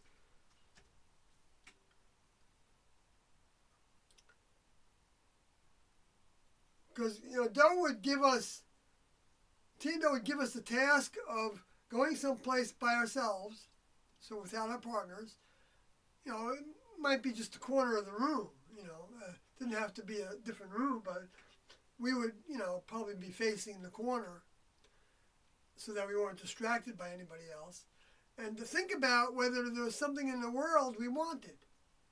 They would call on the phone and have us do that if they weren't around us, or if they were in the same craft, they would say they want to instigate that, or on the intercom if they were in the same craft but they weren't going to come out of their quarters, and say, okay, now, I want you to all think about whether there's something in the world or someone in the world that you want to see or be with, or something you want to do in the world.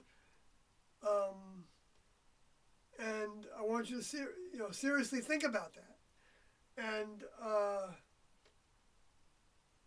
they gave that to us to do, I can think, probably at least 4 times during the time that I was in the classroom. And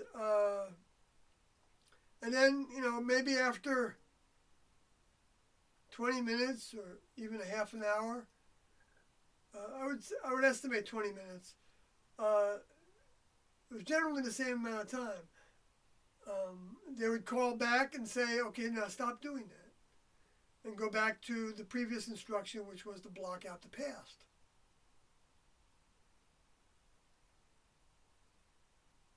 Which, I didn't have any problem with when I was told to block out the past.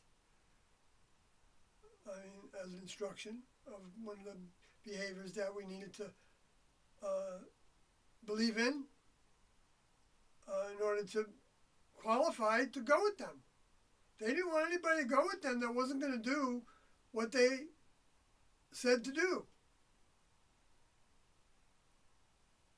And if somebody didn't want to do it once they joined, then they were free to leave.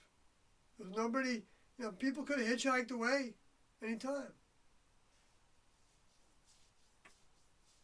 Or if they told T and Doe that they wanted to leave, T and Doe might have, well, where do you want to go? I'll drive you someplace. You could have had students, that's what we did. I did that with sorority for Frank, for Ann Doty. We drove him to the airport in, I think, San Diego.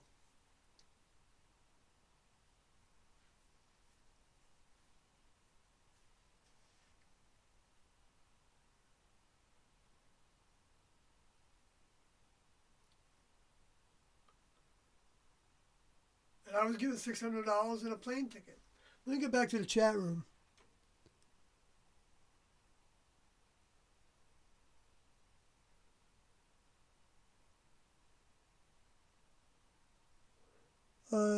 Okay, so Deport TGV 2020 says, I'm sure there were members of the classroom that a non-believer would have described as perfectly normal, rational people, although I do consider myself an odd duck, in quotes. And then and Jeff says, a graduated soul can be the actual craft. Right, a graduated soul. No, a graduated soul can be attached to a vehicle that was grown that is a spacecraft. No, not like Death Doty won't be driving Branody. No. Like Death Doty would be driving a next level vehicle that doesn't have a name, isn't a person. It's a vehicle. It can die, it can decay, it can be upgraded to another one. It can be put back in storage. put back in a wardrobe. And then another soul could take it and do a task with it. I think that would be perfectly within Tiando's understanding. Because it is just a vehicle. It's like a spacesuit. When the spaceman isn't out of space anymore, he takes it off and he or she puts it away. They don't walk around in it. It's the same kind of concept. And now, in terms of what Deport said,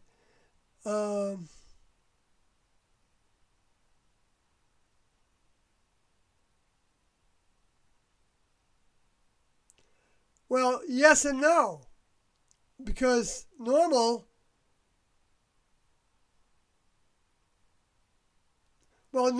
in terms of before they joined the classroom.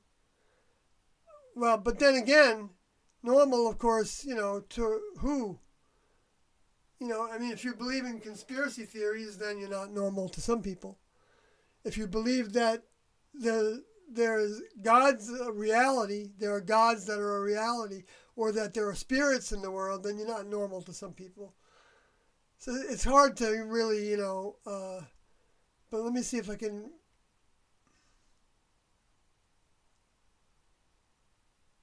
But in a lot of ways, of course, they would be totally normal. Yes. So they would be raising families. They would be having jobs. They would be, having likes and dislikes, different foods, and being angry sometimes, being promiscuous, or being cheating on their committed to relationship, and whatever it is, pursuits of the arts, whatever it is, doesn't matter. It's sciences, all normal in that way. Going to school.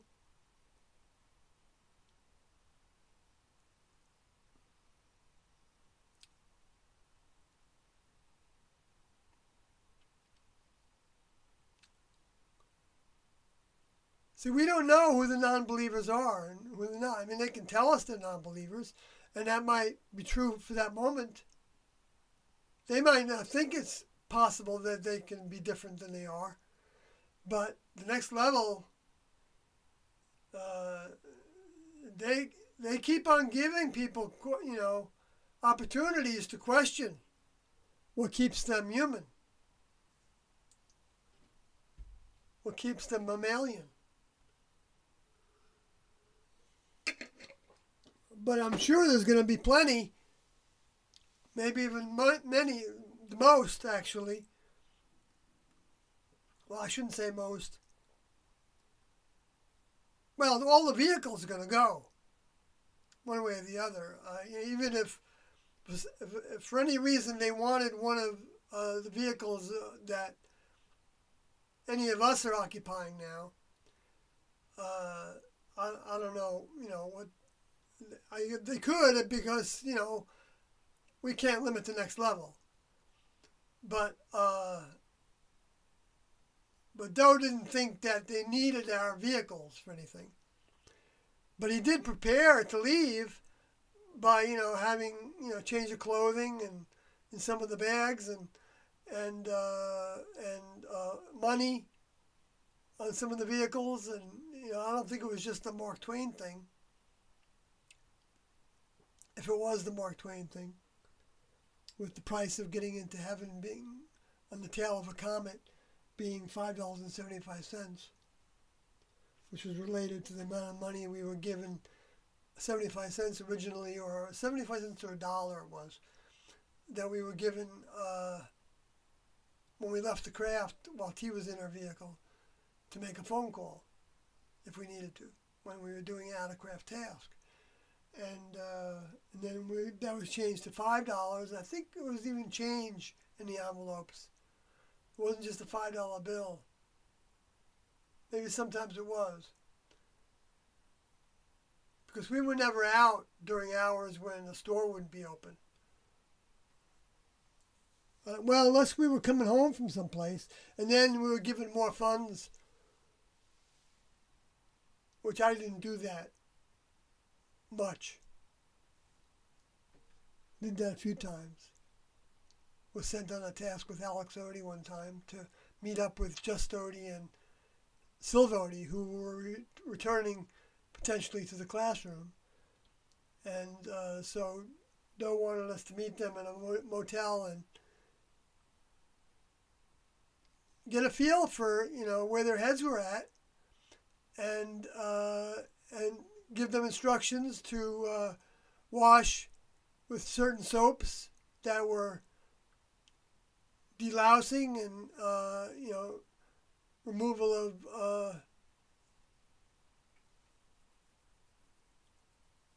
bacteria, I guess, or things that some people can have. And if, in a sense, you could think of that was like a test. Though I had that instruction to say that. So that was, it was a little awkward for me to say that, but I did. It wasn't that awkward. I just thought, I hope they can handle, this. I didn't think much about it. I just had this little discomfort with it, a little, tiny bit. But then I gave that instruction. Well, Alex Odie and I gave that instruction, and they did it. In the motel, they went in, took showers, and did this. And we didn't go in the shower with them. But we gave the instructions on how to do it. So they were on their honor system.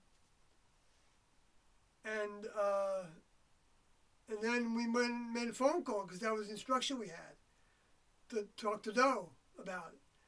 And I was the primary on the task, and Alex Odie was operating as the secondary, so I operated the phone. I don't know if that was actually spelled out. Well, maybe it was.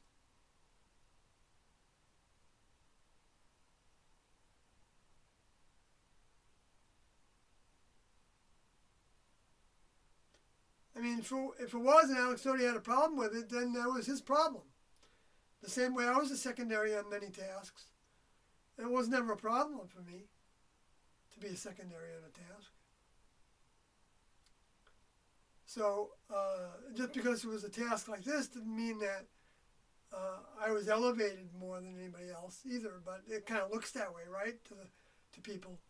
I know it kind of looked that way to me when other people were like given tasks to do a task with T and Doe to drive away someplace, like in the motorhome that he had for a while after T left her vehicle, which they had a big trailer before that, so it wasn't like Doe was. They might have had a motorhome, but they had a big trailer that they had a puller for, and it sat 4 people. But I don't know if they traveled by themselves with just Doe and T with it, or if they had helpers with them in that situation. But anyway,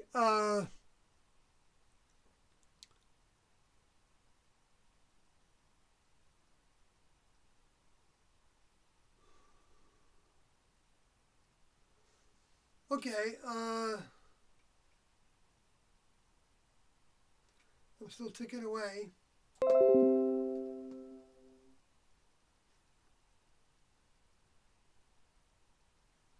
That dumb thing. Let me go back to the document. I think I went through this, right? Yeah, I finished with that.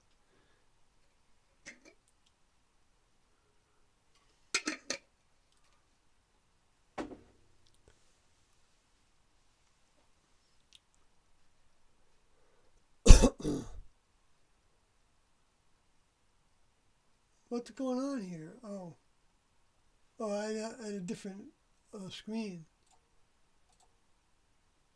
Sorry. Because I wanted to go through these other scriptures.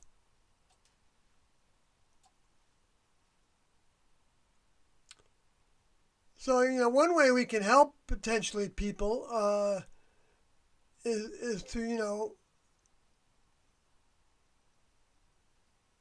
if we're not in the habit of doing it, I mean, if we don't have any knowledge of Scripture, then it might not be a good idea. But you can get your feet wet that way by going to a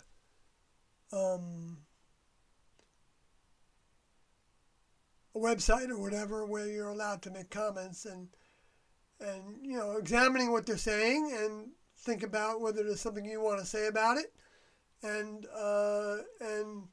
look at the comments. Because when I did that, the first 6 or 7 comments that I read, I was thinking, holy smokes, I don't know what to say to these comments, because each one of them is like,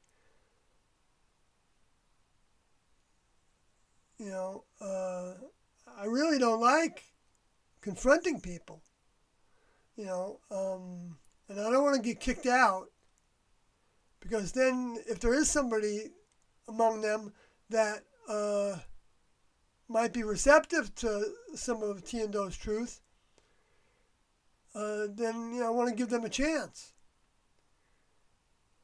Where years ago I would just go in there and just say that's not correct interpretation of that scripture, or I would never be dishonest, of course not, but I would never be disrespectful of people. I don't. That doesn't do any good. I don't have that. That's not one of my problems. Although I come across as being egotistical, I think, sometimes, because I know it all, and I understand that, and in some ways I do know it all when I know that it came from T&Do's mind. I don't know it all. I know what they gave us. And then I think I do have a pretty good grasp on what Jesus said, because T&Do said that we can count on what Jesus taught as being true, because the Next Level crew helped that happen, so that it could be used by us now, and even when they came. Which when they came, they didn't talk about the Bible at all for the first 10 years, except for making reference to something Jesus said, but they didn't talk chapter and verse, and we didn't take any Bibles to the meetings, and they didn't give us any assignments to read parts of the Bible. Maybe one time they did. Suggested reading something, but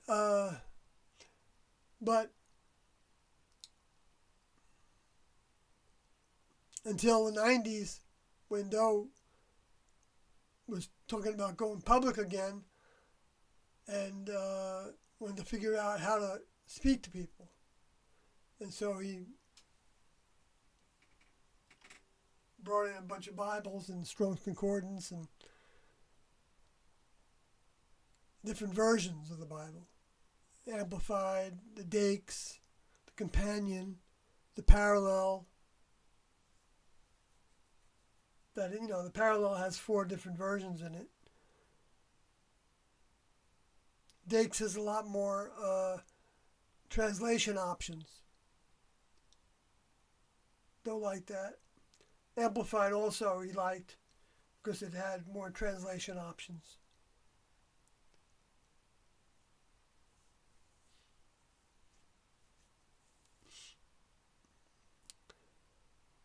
And I took to it. It was an optional task. So anyway, so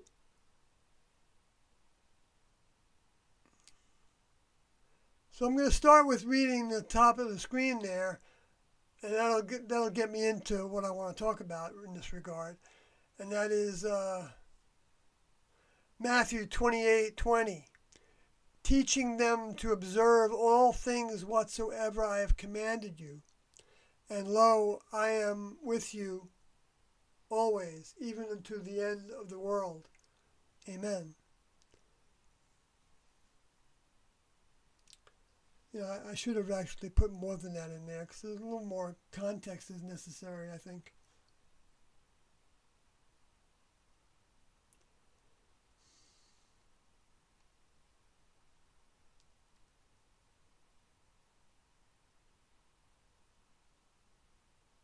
Oh, good.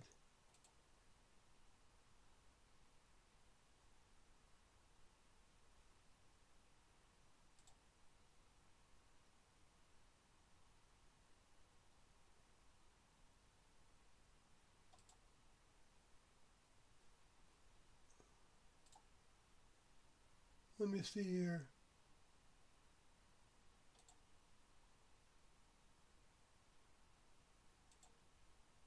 Oh, okay, there you go. And then I'll just send this one. You know what I'll do? I'll do this.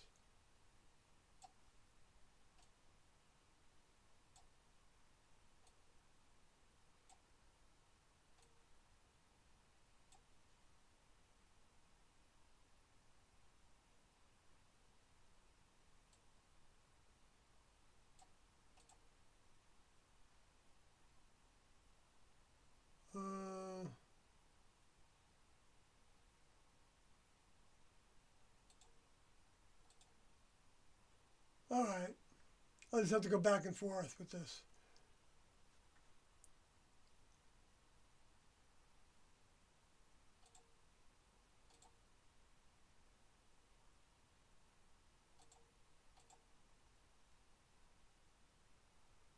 Matthew 28:20.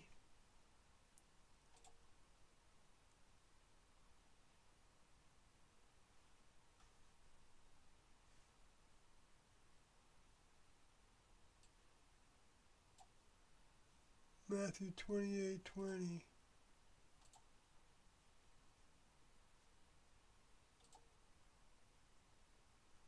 I know I'm taking so long to do this. I'm going to read the chat room though before I go into this.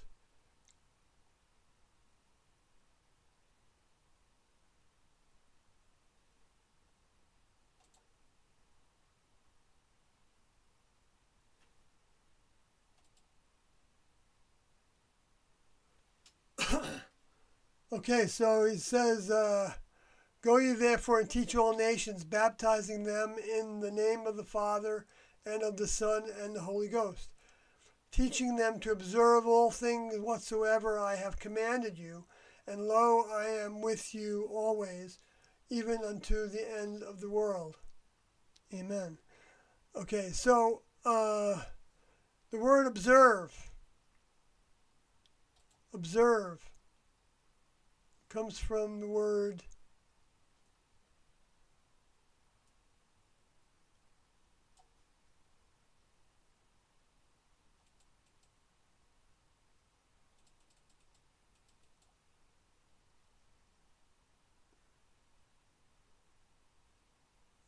from the Greek word tero, from teros, a watch. So watch, be an observer. Perhaps akin to 22:334. I'm not going to go there right now. It's not highlighted and it's too hard to go over there. To guard from loss or injury properly by keeping the eye upon. In other words, to guard against losing it, right? To keep your eye upon it. And thus differing, because injury would be losing it, thus differing from philasso, which is properly to prevent escaping. Oh, okay, maybe it was a little different. Well, let me go down to where it actually says hold fast. Keep. Serve. Preserve. Preserve. Interesting. Like do this in place of as preparation for service in the next level. It's interesting to look at it that way. Watch as observe. Yeah, so that's the word observe. So teaching them to preserve all things whatsoever commanded you. Now, commanded is the word enjoined, charged, given, enjoined. From the primary telo, to set out for a definite point or goal. All the goals, in other words. To go on the path of reaching for those goals. The conclusion of an act or state. Termination, literally, figuratively, or indefinitely. Result, immediate, ultimate, or prophetic purpose. Especially an impost or levy as paid. Well, as they talk about paying the price, in other words, interesting that it's called about paid, because some Christians say that Jesus paid the price, so that even if we try to be better, we're trying to earn our way into heaven, and that's like disrespecting Jesus by trying to earn our way into heaven, which is a complete twist that the lower forces have put on people to believe, because the truth is that we have to do what he did. And yes, he did it for us. He did it. He showed us how to do it. Otherwise, he would have just said, "I exist." He wouldn't have had to be here for any amount of time. They certainly wouldn't have had to teach so much, because he could have just come down floating on a cloud with his physical body, right? And said, I am a God, and then he could have healed some people, and they would have seen that, and walked on water, and could have done that kind of thing, and had them touch him so they would see. And then he could have said, okay, now if you believe on me, you'll be saved. You'll go to heaven later, when you die, I guess. Or if you tell other people about me, then if they kill you, you'll go to heaven. Okay? That's what he said to his close disciples. Because they were ready for that. Other people weren't ready for that.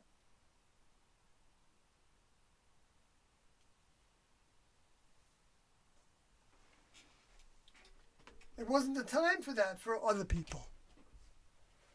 Although it was an option for other people to do the same task like Paul did and lose their vehicles, and perhaps they got the same reward.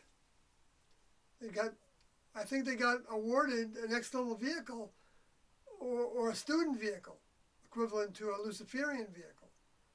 But then they had to deposit that when they did the crashes. So they had to be willing to lose that vehicle, even though that vehicle might have been very pleasing to occupy compared to being in a human vehicle. So that would have been another test. And it talks about that in the book of Revelations there, as them throwing down their vehicles. Casting them down.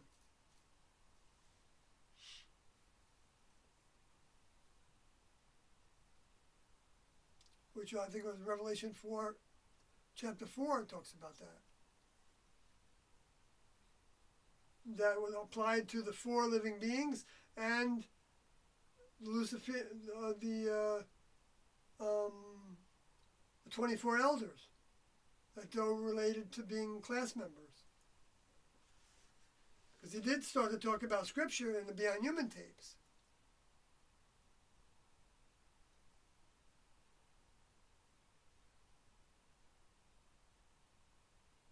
And in 1994, when we went public, we were talking about that this was the return of Jesus. The same soul. It wasn't the vehicle that was coming back, even though that vehicle might be coming back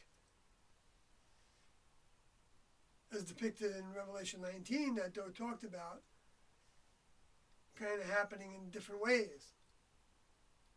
But it wouldn't be a time when he would be walking around with the Jesus vehicle so that people could feel the scars. Might not even be the Jesus vehicle, but it's the next level vehicle, because he's not gonna,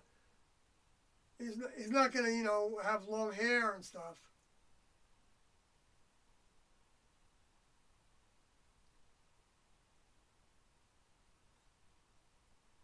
Because he's not trying to be Jesus, because he's moved on from Jesus. I heard a preacher say the other day on the radio, because I have to go past these. There's a couple AM stations I like a lot, and so, but not only that, there's some FM stations that I have to pass through to get to. Between them, I have to go through some, like 3 or 4 Christian stations, and sometimes I stay on them for a minute and I listen a little bit. And it's like, I'm always like, oh my gosh, this is like, it's painful to hear. Not that, I'm looking down on those people. I'm not looking down on them, but I don't have that vibration with them. But I do like feel frustrated that I know I can't tell them the truth. And then there's so much more to tell.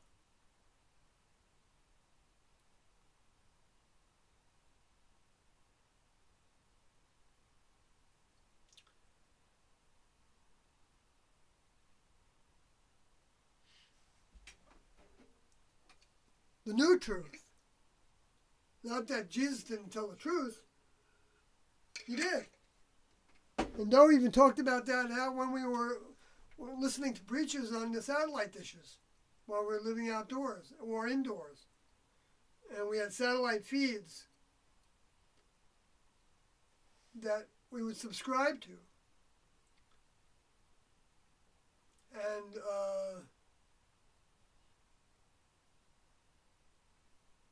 And he would say they're saying all the right things. Not all the time. But a lot of times they were saying all the right things, but he didn't generally watch them with us. Maybe a time or two he did. But we didn't have this when T was in our vehicle.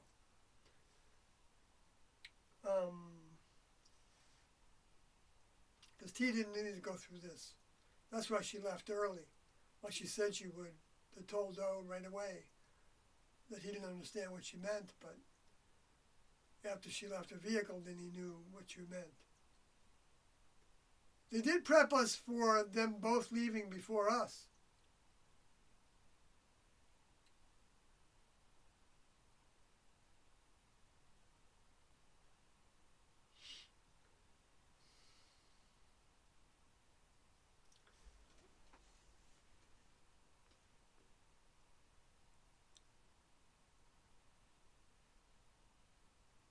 dee-at-as, hello, you're a bit late. Yeah, I started kind of late myself.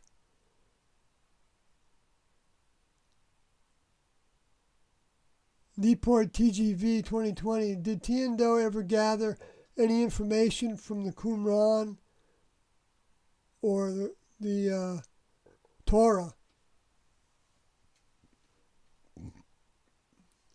Well, I don't remember them ever quoting the Qumran, the Quran, or the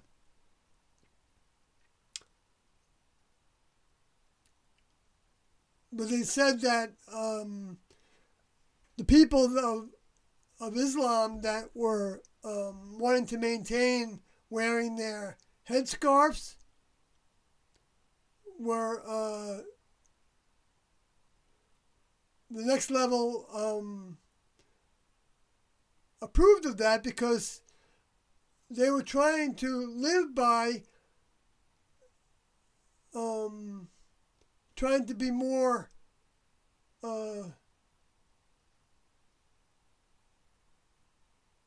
what's the word for it?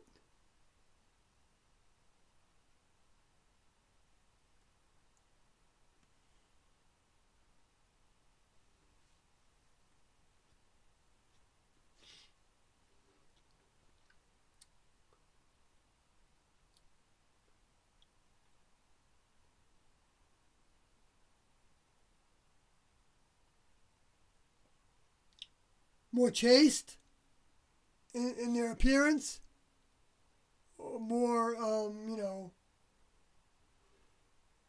wanting to live by the instructions to not be so demonstrative of one's sexuality, femininity, to where the males could be, easily excited by. Because the males, when that instruction was given, well, it doesn't take much for a male to be attracted to a female. But usually seeing them, stimulates a lot. And eyes, seeing someone's eyes, is a big part of. So we didn't stare at each other in the eyes when we. Maybe that's why I started looking at somebody's mouth when they talked.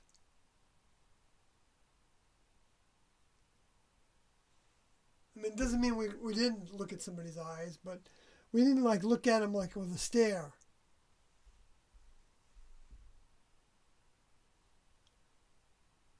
I don't know how to describe that. Well, because when you were standing and communicating with somebody, I was looking at their eyes some of the time, but mouth some of the time. I don't know. That doesn't matter. But I just was trying to envision that, what I was doing in those circumstances.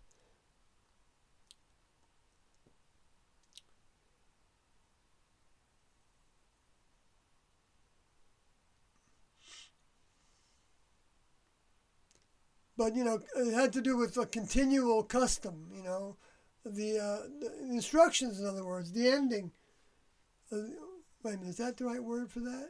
Commanded over to telos. Yeah, plus continual.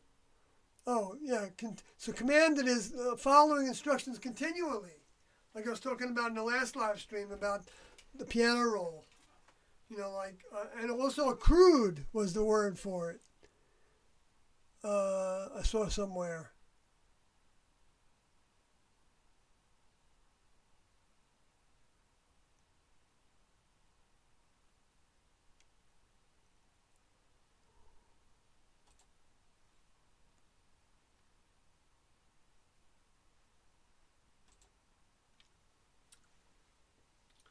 Well, the other word, commanded, was accrued for that other verse I read in Matthew. The word was meant accrued. In other words, added to. It's an accumulation. That was another word for it. When they use that in that context.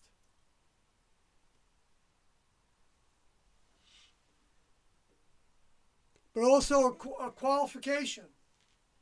Also, but then when it says, teaching them to observe all things whatsoever I have commanded you, and lo, I am with you always, even unto the end of the world. Amen. But see, that other verse was Matthew, what was that again?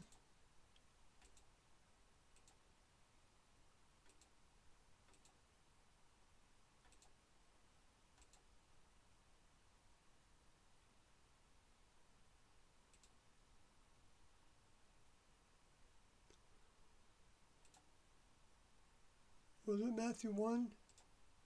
28, 20. 28, 20.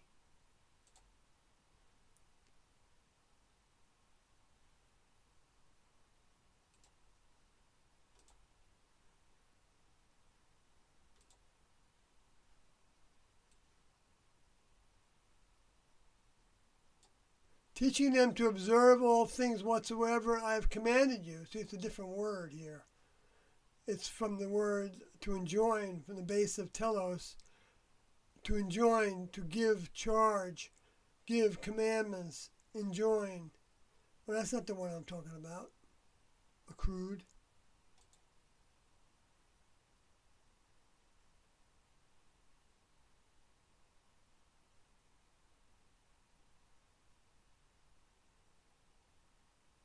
That's what I talked about. Levy, paid the price, right? No, it was the one that said duty. Am I getting mixed up here? I'm in the same one again.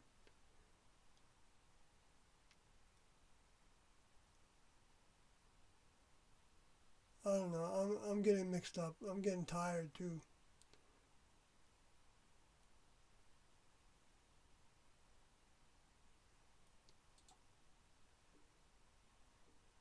I can't even do a Bible lesson properly. Luke 17:10. That was it. Luke 17:10. But I'm going to have tenacity anyway.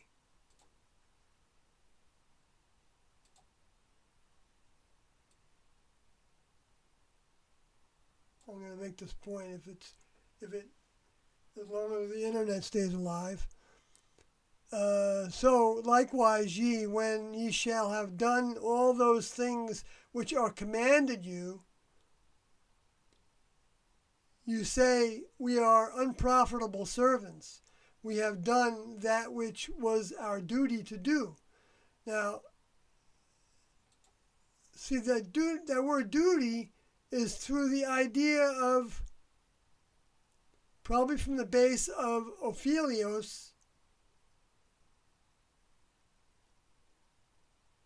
through the idea of accruing. Of course, now,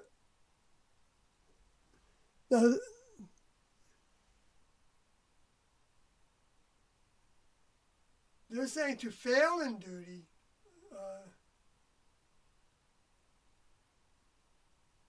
Well, see, a lot of times the word has another word with it that gives some of its, the sense of whether it's a negative or a positive interpretation. And so in this case, well,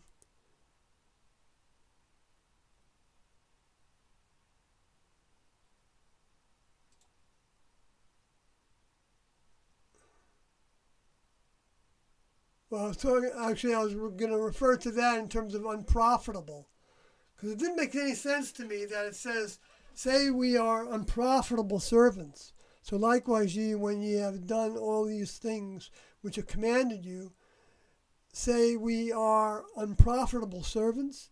We have done that which was our duty to do. So why would we be unprofitable servants? It just didn't, something's not right about that interpretation, I don't think. And that's why I started to look at it, and it said,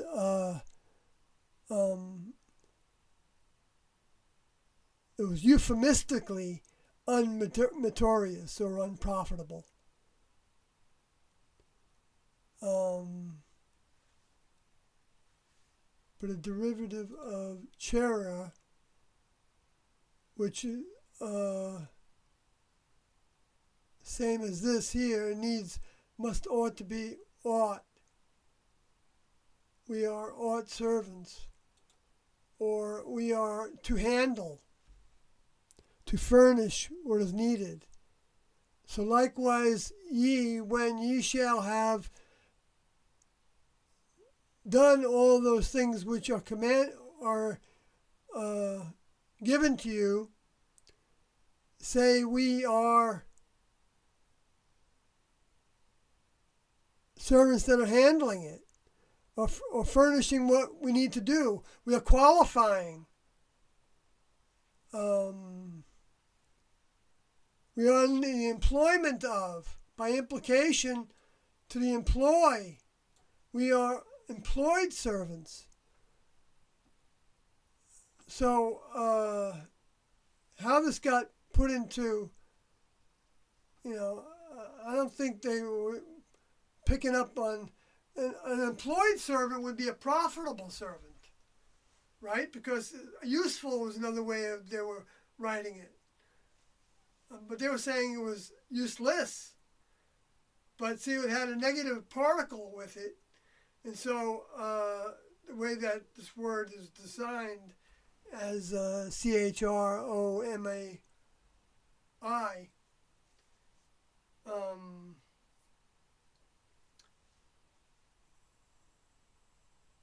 So I think it was saying like not useless, like in reverse, like I mean, like saying that like a double negative. But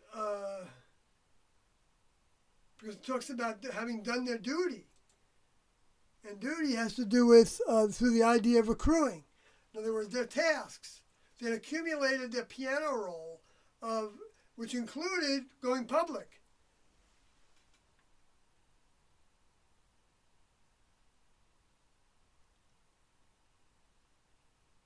Because that was commanded. That was one of the things that were given as instructions.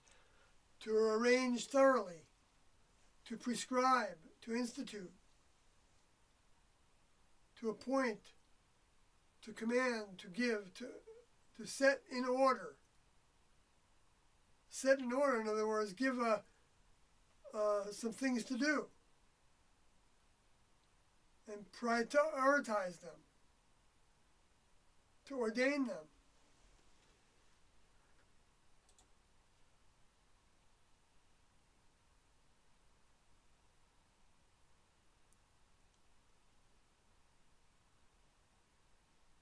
After their duty, always their duty, among their tasks.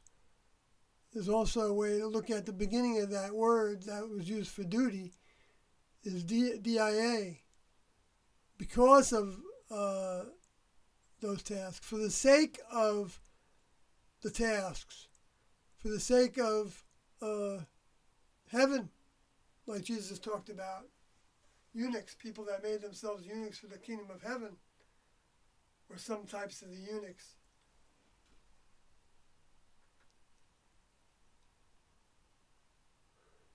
All right, I'll go back to the chat room. Obviously, next level. Oh, the Torah, he also talked about, T would sometimes bring up things in the Torah. Like she brought up that thing in Daniel, something, Mimi, tickle me firsin, or something like that. Mimi, tickle me firsin. I forgot what it means. But she never told us what it meant. But she would just laugh about it.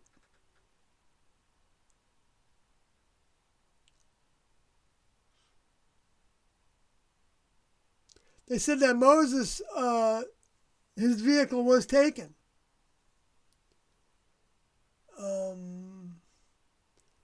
They also said that Doe had performed the task of Moses. T said that, actually.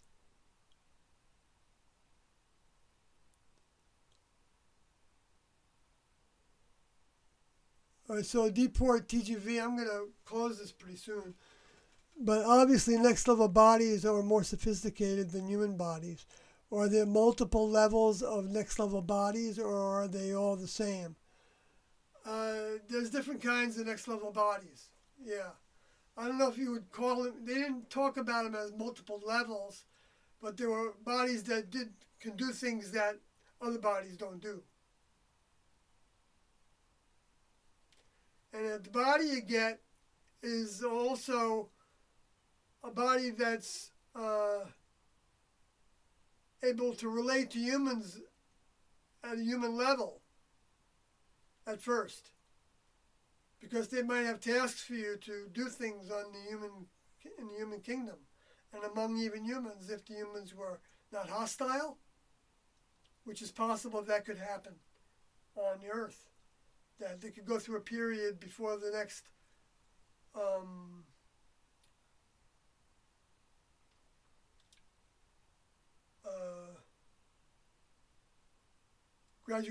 next graduation classroom that could even start like with the Moses experience.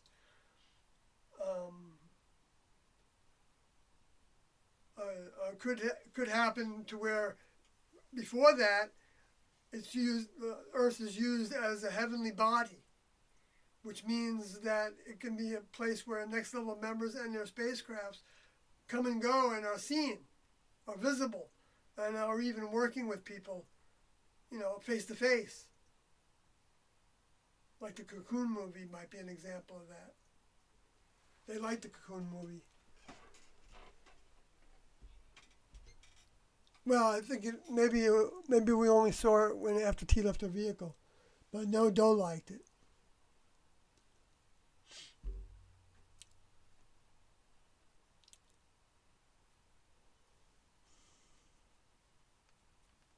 That's when he bought a yacht, thinking maybe we would leave that way.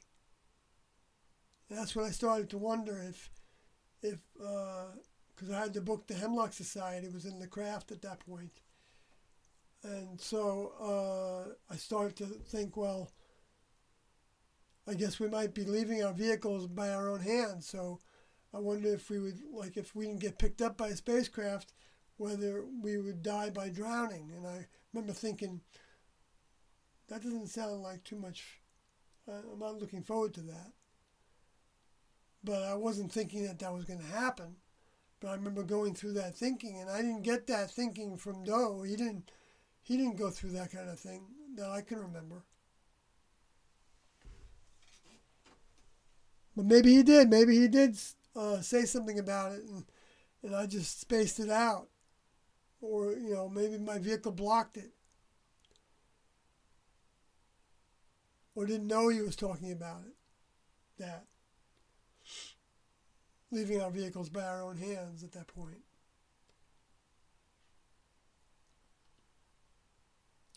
But that was like 1992, I think, wasn't it? No, or 85 or 6 or 4. I don't remember exactly. I'll just type it into Google here.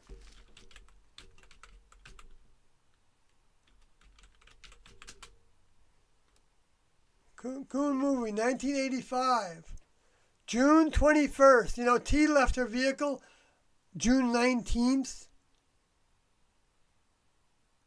and that post was on June 21st. I don't know if that's when it came out.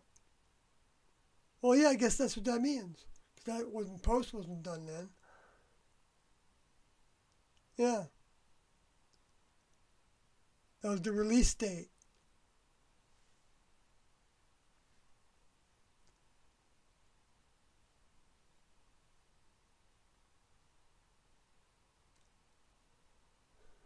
I was talking about, that was teaching of metamorphosis. There were people in those vehicles that were about to be born. And here we are. So that's an example of being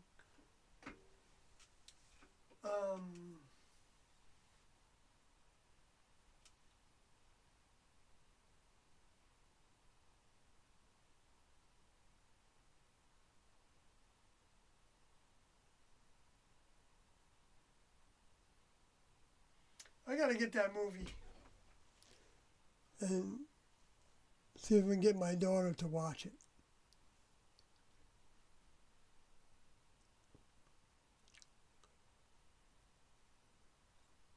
Because the only thing she's ever thought about aliens was, the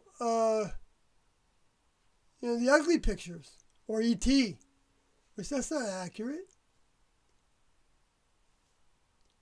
The Cocoon movie is a really good depiction of next level members.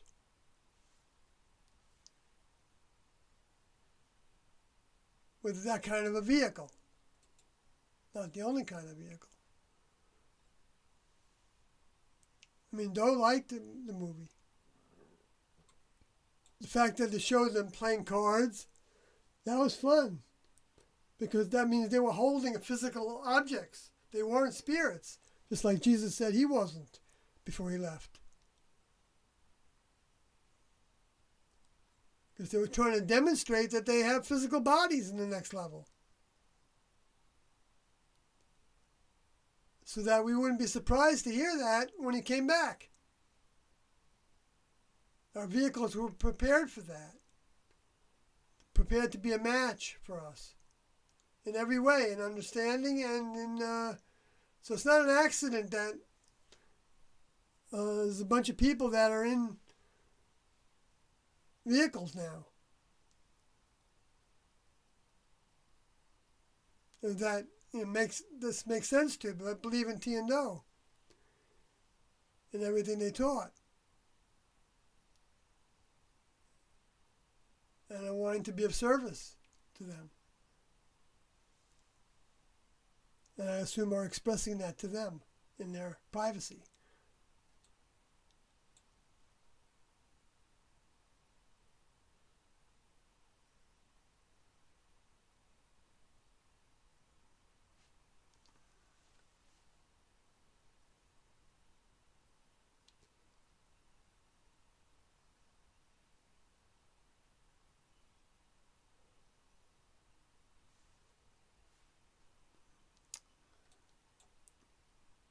I want to say a little bit more about that. Did I go through this enough? I think I did.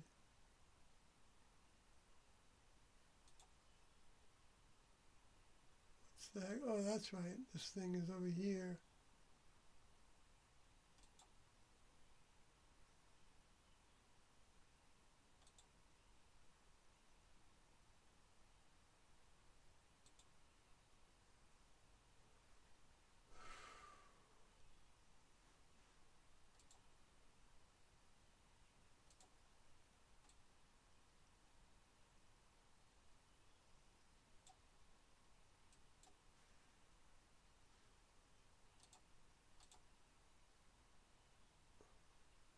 Okay, so I'm just going to move down this.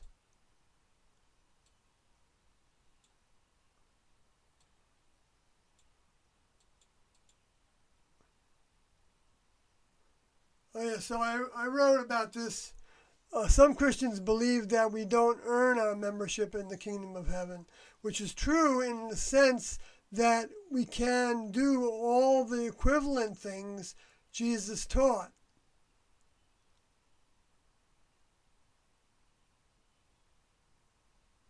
Like humanitarian things, and at that time, and therefore, and thereafter, until his return, gets us saved for a future opportunity, but that we must be useful to the next level upon their return, which means accruing all his instructions. That's my best shot at what that is meant to mean. And then it says, this is why Doe said there were 3 types of people who would not be recycled. The example of the first group were those with him at the time, but included those who had a personal relationship with him as an active student while he was present, incarnate. I'm going to read a little bit about the active student, what Doe wrote in Last Chance. So in other words, the first type of person was the person that was with him, was the students that were with him. Okay, the second type of that would graduate, but they would go to quartermaster, so they would have next level tasks. Okay, they weren't just saved for future opportunity, which and that opportunity to not just be saved still exists, because the second type can qualify to have next level vehicles and some service, elementary service in the next level, I believe would be the way to describe it.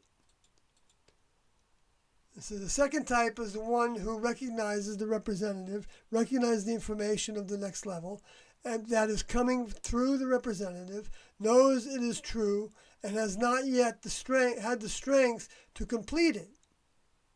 Now we have to talk about what that means to complete it. This type still trusts the next level, still believes that is the only truth, and whatever faith they have and trust they have, that's where it is. And they will be kept in the keeping of the next level, the kingdom level above human, and replanted at another time and given another chance. So This, really seems to be clear to me that we all, right now, have weaknesses. I don't think there's anybody that doesn't have a weakness, even if we don't understand what it is yet. We need time with trying to follow in the footsteps in the major and lesser offense lists, and time serving Tiendo's needs right now to help other people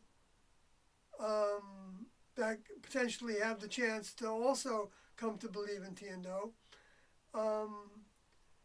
And doing all that will give us, will cause us to separate from our attachments in one way or another, the more we do it. Now, that doesn't mean that, we have to, break up with somebody that we're living with necessarily, but we'll probably end up stop not having sex with them after a while anymore. If we were somebody in a partnership, it might not go that far. I'm not the judge of how far things go with anybody, because that's all left up to the individual on how fast they want to grow.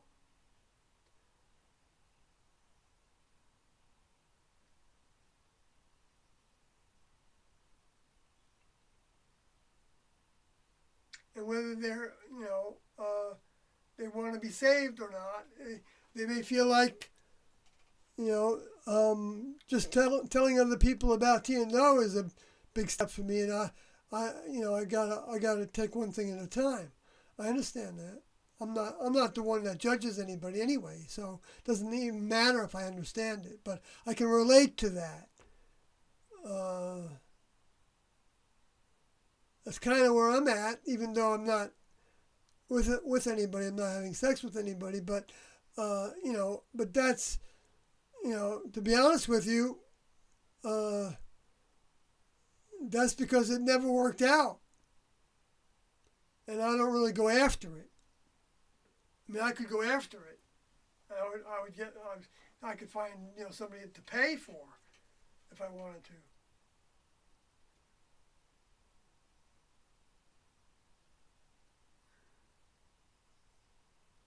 But I haven't done that. I've never done that. My vehicle's never done that. I probably did that in the past, vehicles that I probably had.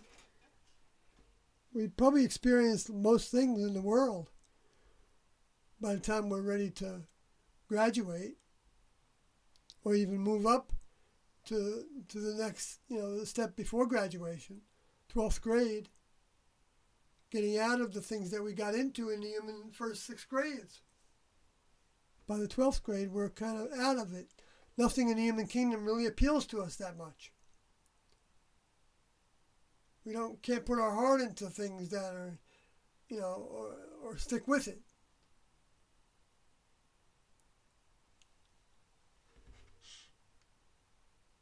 We don't care about making a ton of money. It's nice to get by, though. It's nice to have enough to get along with. But I mean, even if we have a lot of failures in doing that, that's not failure of us. That's the next level, I think, helping you live within your means in a more modest way, so that you don't have all those distractions. Because for some of us, if we had too much money, we would be trying this and trying that and driving here and driving there and traveling here and traveling there, and who knows what we would be doing, right? That could become addicting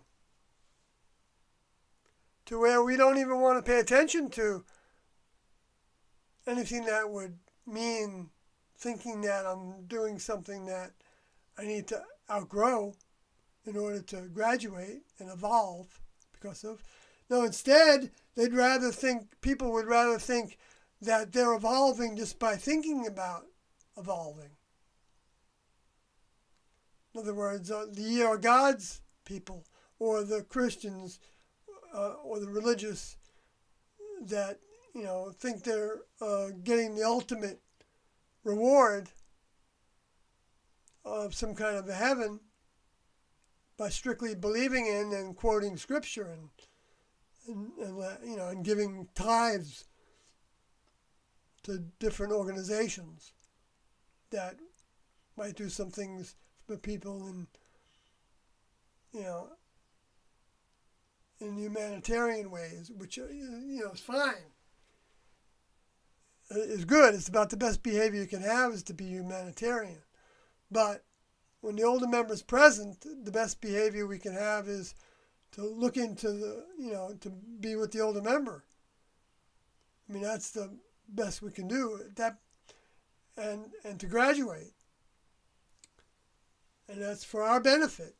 But it's a task for the next level to graduate. Because then we get to be in their employment. See, this makes so much more sense than what the religious say or don't say, which mostly is what they don't say because they don't know what else to say. But that's why the next level does it this way, because then it's difficult for them. They don't want to make this so easy that people are going to flock to it, because they won't have built their mind up to deal with the negativity and the doubts that's going to come to them when they start going in this direction, because it's not natural in the sense for the human vehicle to want to be non-human. It's only natural to the degree that the next level allowed to get into the genetic code that the next level exists, and that it's something greater than the human kingdom, and then building up our trust and faith that that's true is what helps us grow a little bit towards them every time we have an incarnation in a human vehicle. However many times that can be, because they can put people in human vehicles or send them to be with somebody in a human vehicle, a human running around with a name just like I have or whatever anybody else has, and in between older members coming incarnate. But they're not be going to a graduation class, but maybe they're here to try to talk to somebody or to help somebody that died at a hospital, help that soul or spirit move to their next best location, or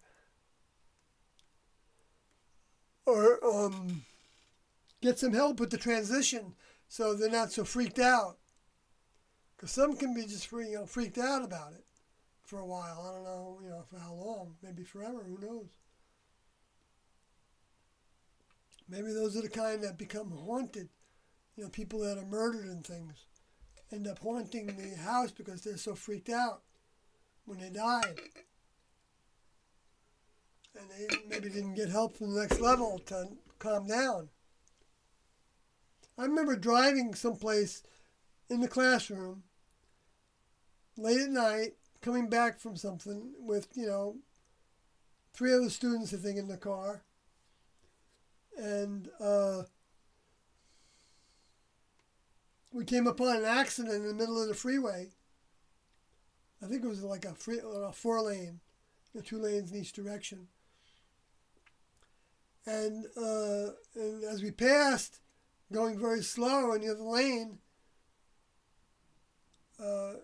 you could see on the ground there was a sheet over what looked like a body. And I remember having the feeling of terror. And I felt like I could, I didn't, it was just like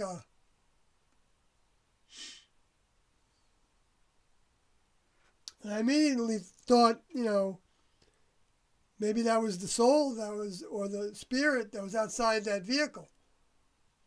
I didn't think soul or vehicle or spirit. At the time, I just thought spirit, I guess. Mind, soul. Anyway, because we didn't get the definitions of soul until, well, I read it in the Heaven's Gate book is when I got my most thorough definition of soul, even though Doe talked about those terms before. The whole perspective, actually, but it seemed like it was said most in about the clearest way I ever heard it, written in the Heaven's Gate book. Look up discarnating and incarnating.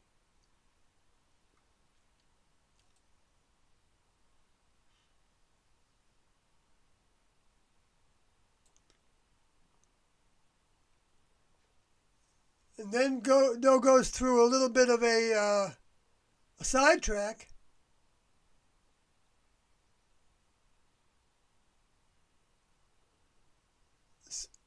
In the last chance, he says, okay, let's say they try to the best of their ability and according to next level's judgment, they're not quite, oh no, this isn't the side issue. This is also talking about the second type of person that would be saved. Or not just be saved, but would graduate to their next grade in school. There could be some service in the next level with the next level vehicle, but not an adult next level vehicle necessarily. So let's say they try to the best of their ability, and according to the next level's judgment, they're not quite ready for a body of service belonging to that kingdom level. There you go. He's describing it. I didn't need to do that. If they did the best that they could, and they still pleased their teacher and pleased their teacher's teacher, then they will have a future. They'll be replanted, have another time for a representative to come into the human kingdom and have the nourishment. Now that's the second type. So one is the type of soul that becomes a new creature, is ready to go into the kingdom level above human, receives a human body, begins service. No, receive a body, not a human body. Receive a body and then begin service. Two is one who is in the process of that, but doesn't quite make quartermaster. Not quite ready to have a body because of more work that needs to happen as far as separating from human. We'll talk later about some of the work that is required in separating.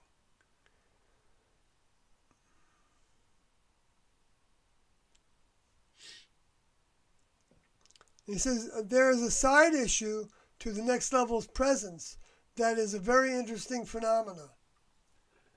During the time that the next level is close to a planet because they have a representative there and they are communicating continually with that representative, then there is a mind of the next level present that even the lower forces can tap and take advantage of and increase a broad scope of their knowledge and their technical advancement, etc.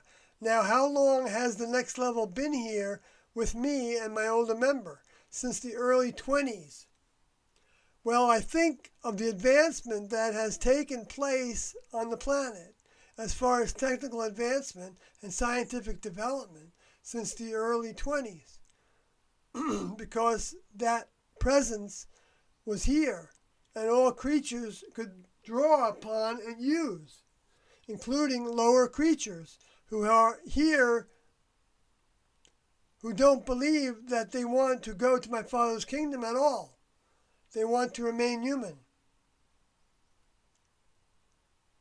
Then back to the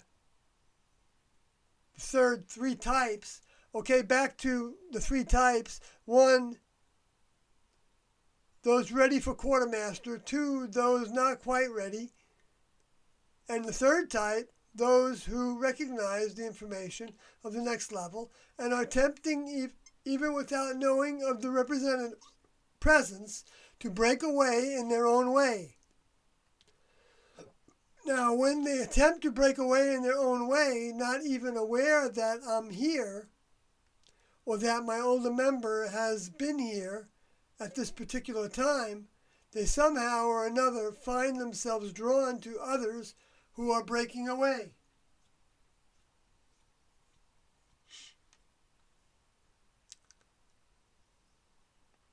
Then here's how Junodi, on Doe's behalf, explained the overriding requirement, in quotes, in the document she wrote that's in the Heaven's Gate entitled Away Team from Deep Space Surfaces Before Departure. In order to get saved for further planting, the overriding requirement is to recognize that this is true. So this is for all people, whatever type you're in right now. In order to get saved for future planting.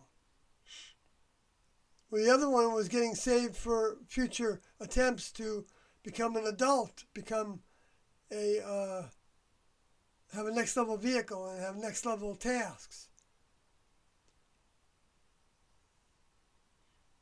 Doesn't mean you might not have a next level, a task working in the next level. I don't think it means that.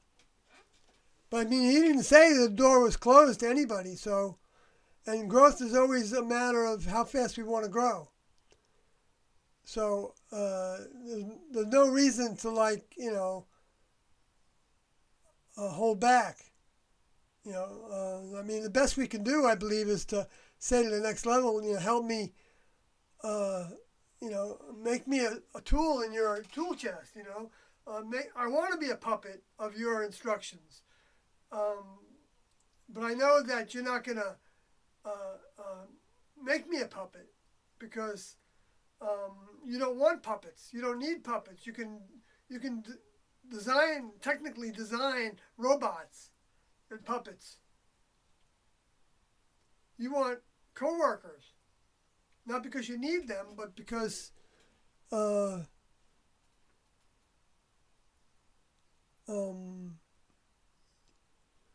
you want to share the joy of becoming a member of the next level.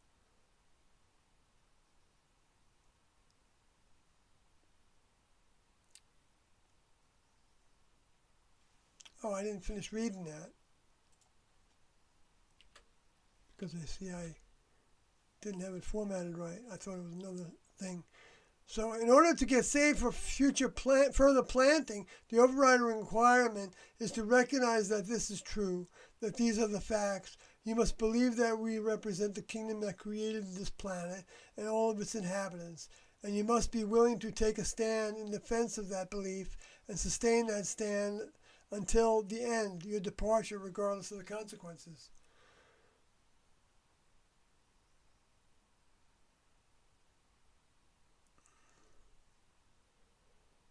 These are just some scriptures, translations.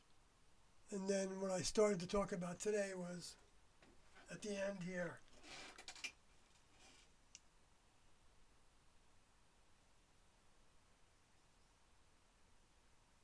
Yeah, I didn't write about Paul, but I talked about it a while ago. So, folks, I think I've had about as much as I can do right now, and I don't see anything new in the chat room. So unless somebody has a question or something or a comment or wants to just say goodnight, I'm going to turn into a pumpkin. I think that came from Doe's. I think he used that term one time. Maybe not. Maybe somebody else made that. I can't actually remember Doe saying it, but I'm confused about that right this minute. So I wouldn't repeat it. thinking that it's Doe's. But it is silly enough that, Doe could say something like that, I think.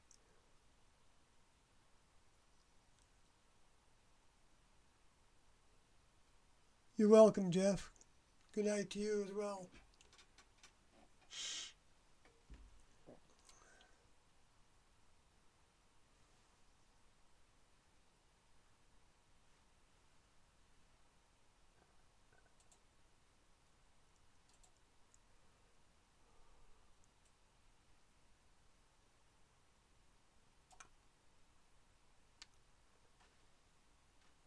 I just want to show.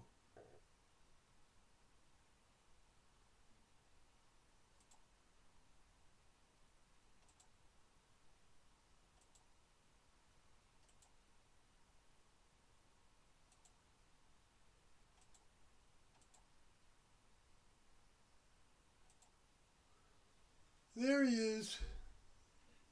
The vehicle up there in the little bottom corner. Just anybody that joins this, like partway in, can know that it's me that's doing this talking. I got that kind of unique voice too, right? So, somewhat, even though it's kind of hard to, got some problems with it. But anyway, it's what I got to deal with. So good night, folks. Collusion, good night. You're welcome.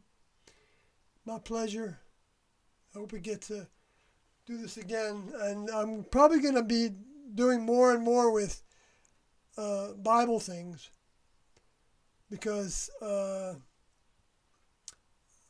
need to push myself to go to these different groups that are talking and see if there's somebody there that may be thirsty, so that we can give some keywords from T and O, and maybe they'll take a look at the channel.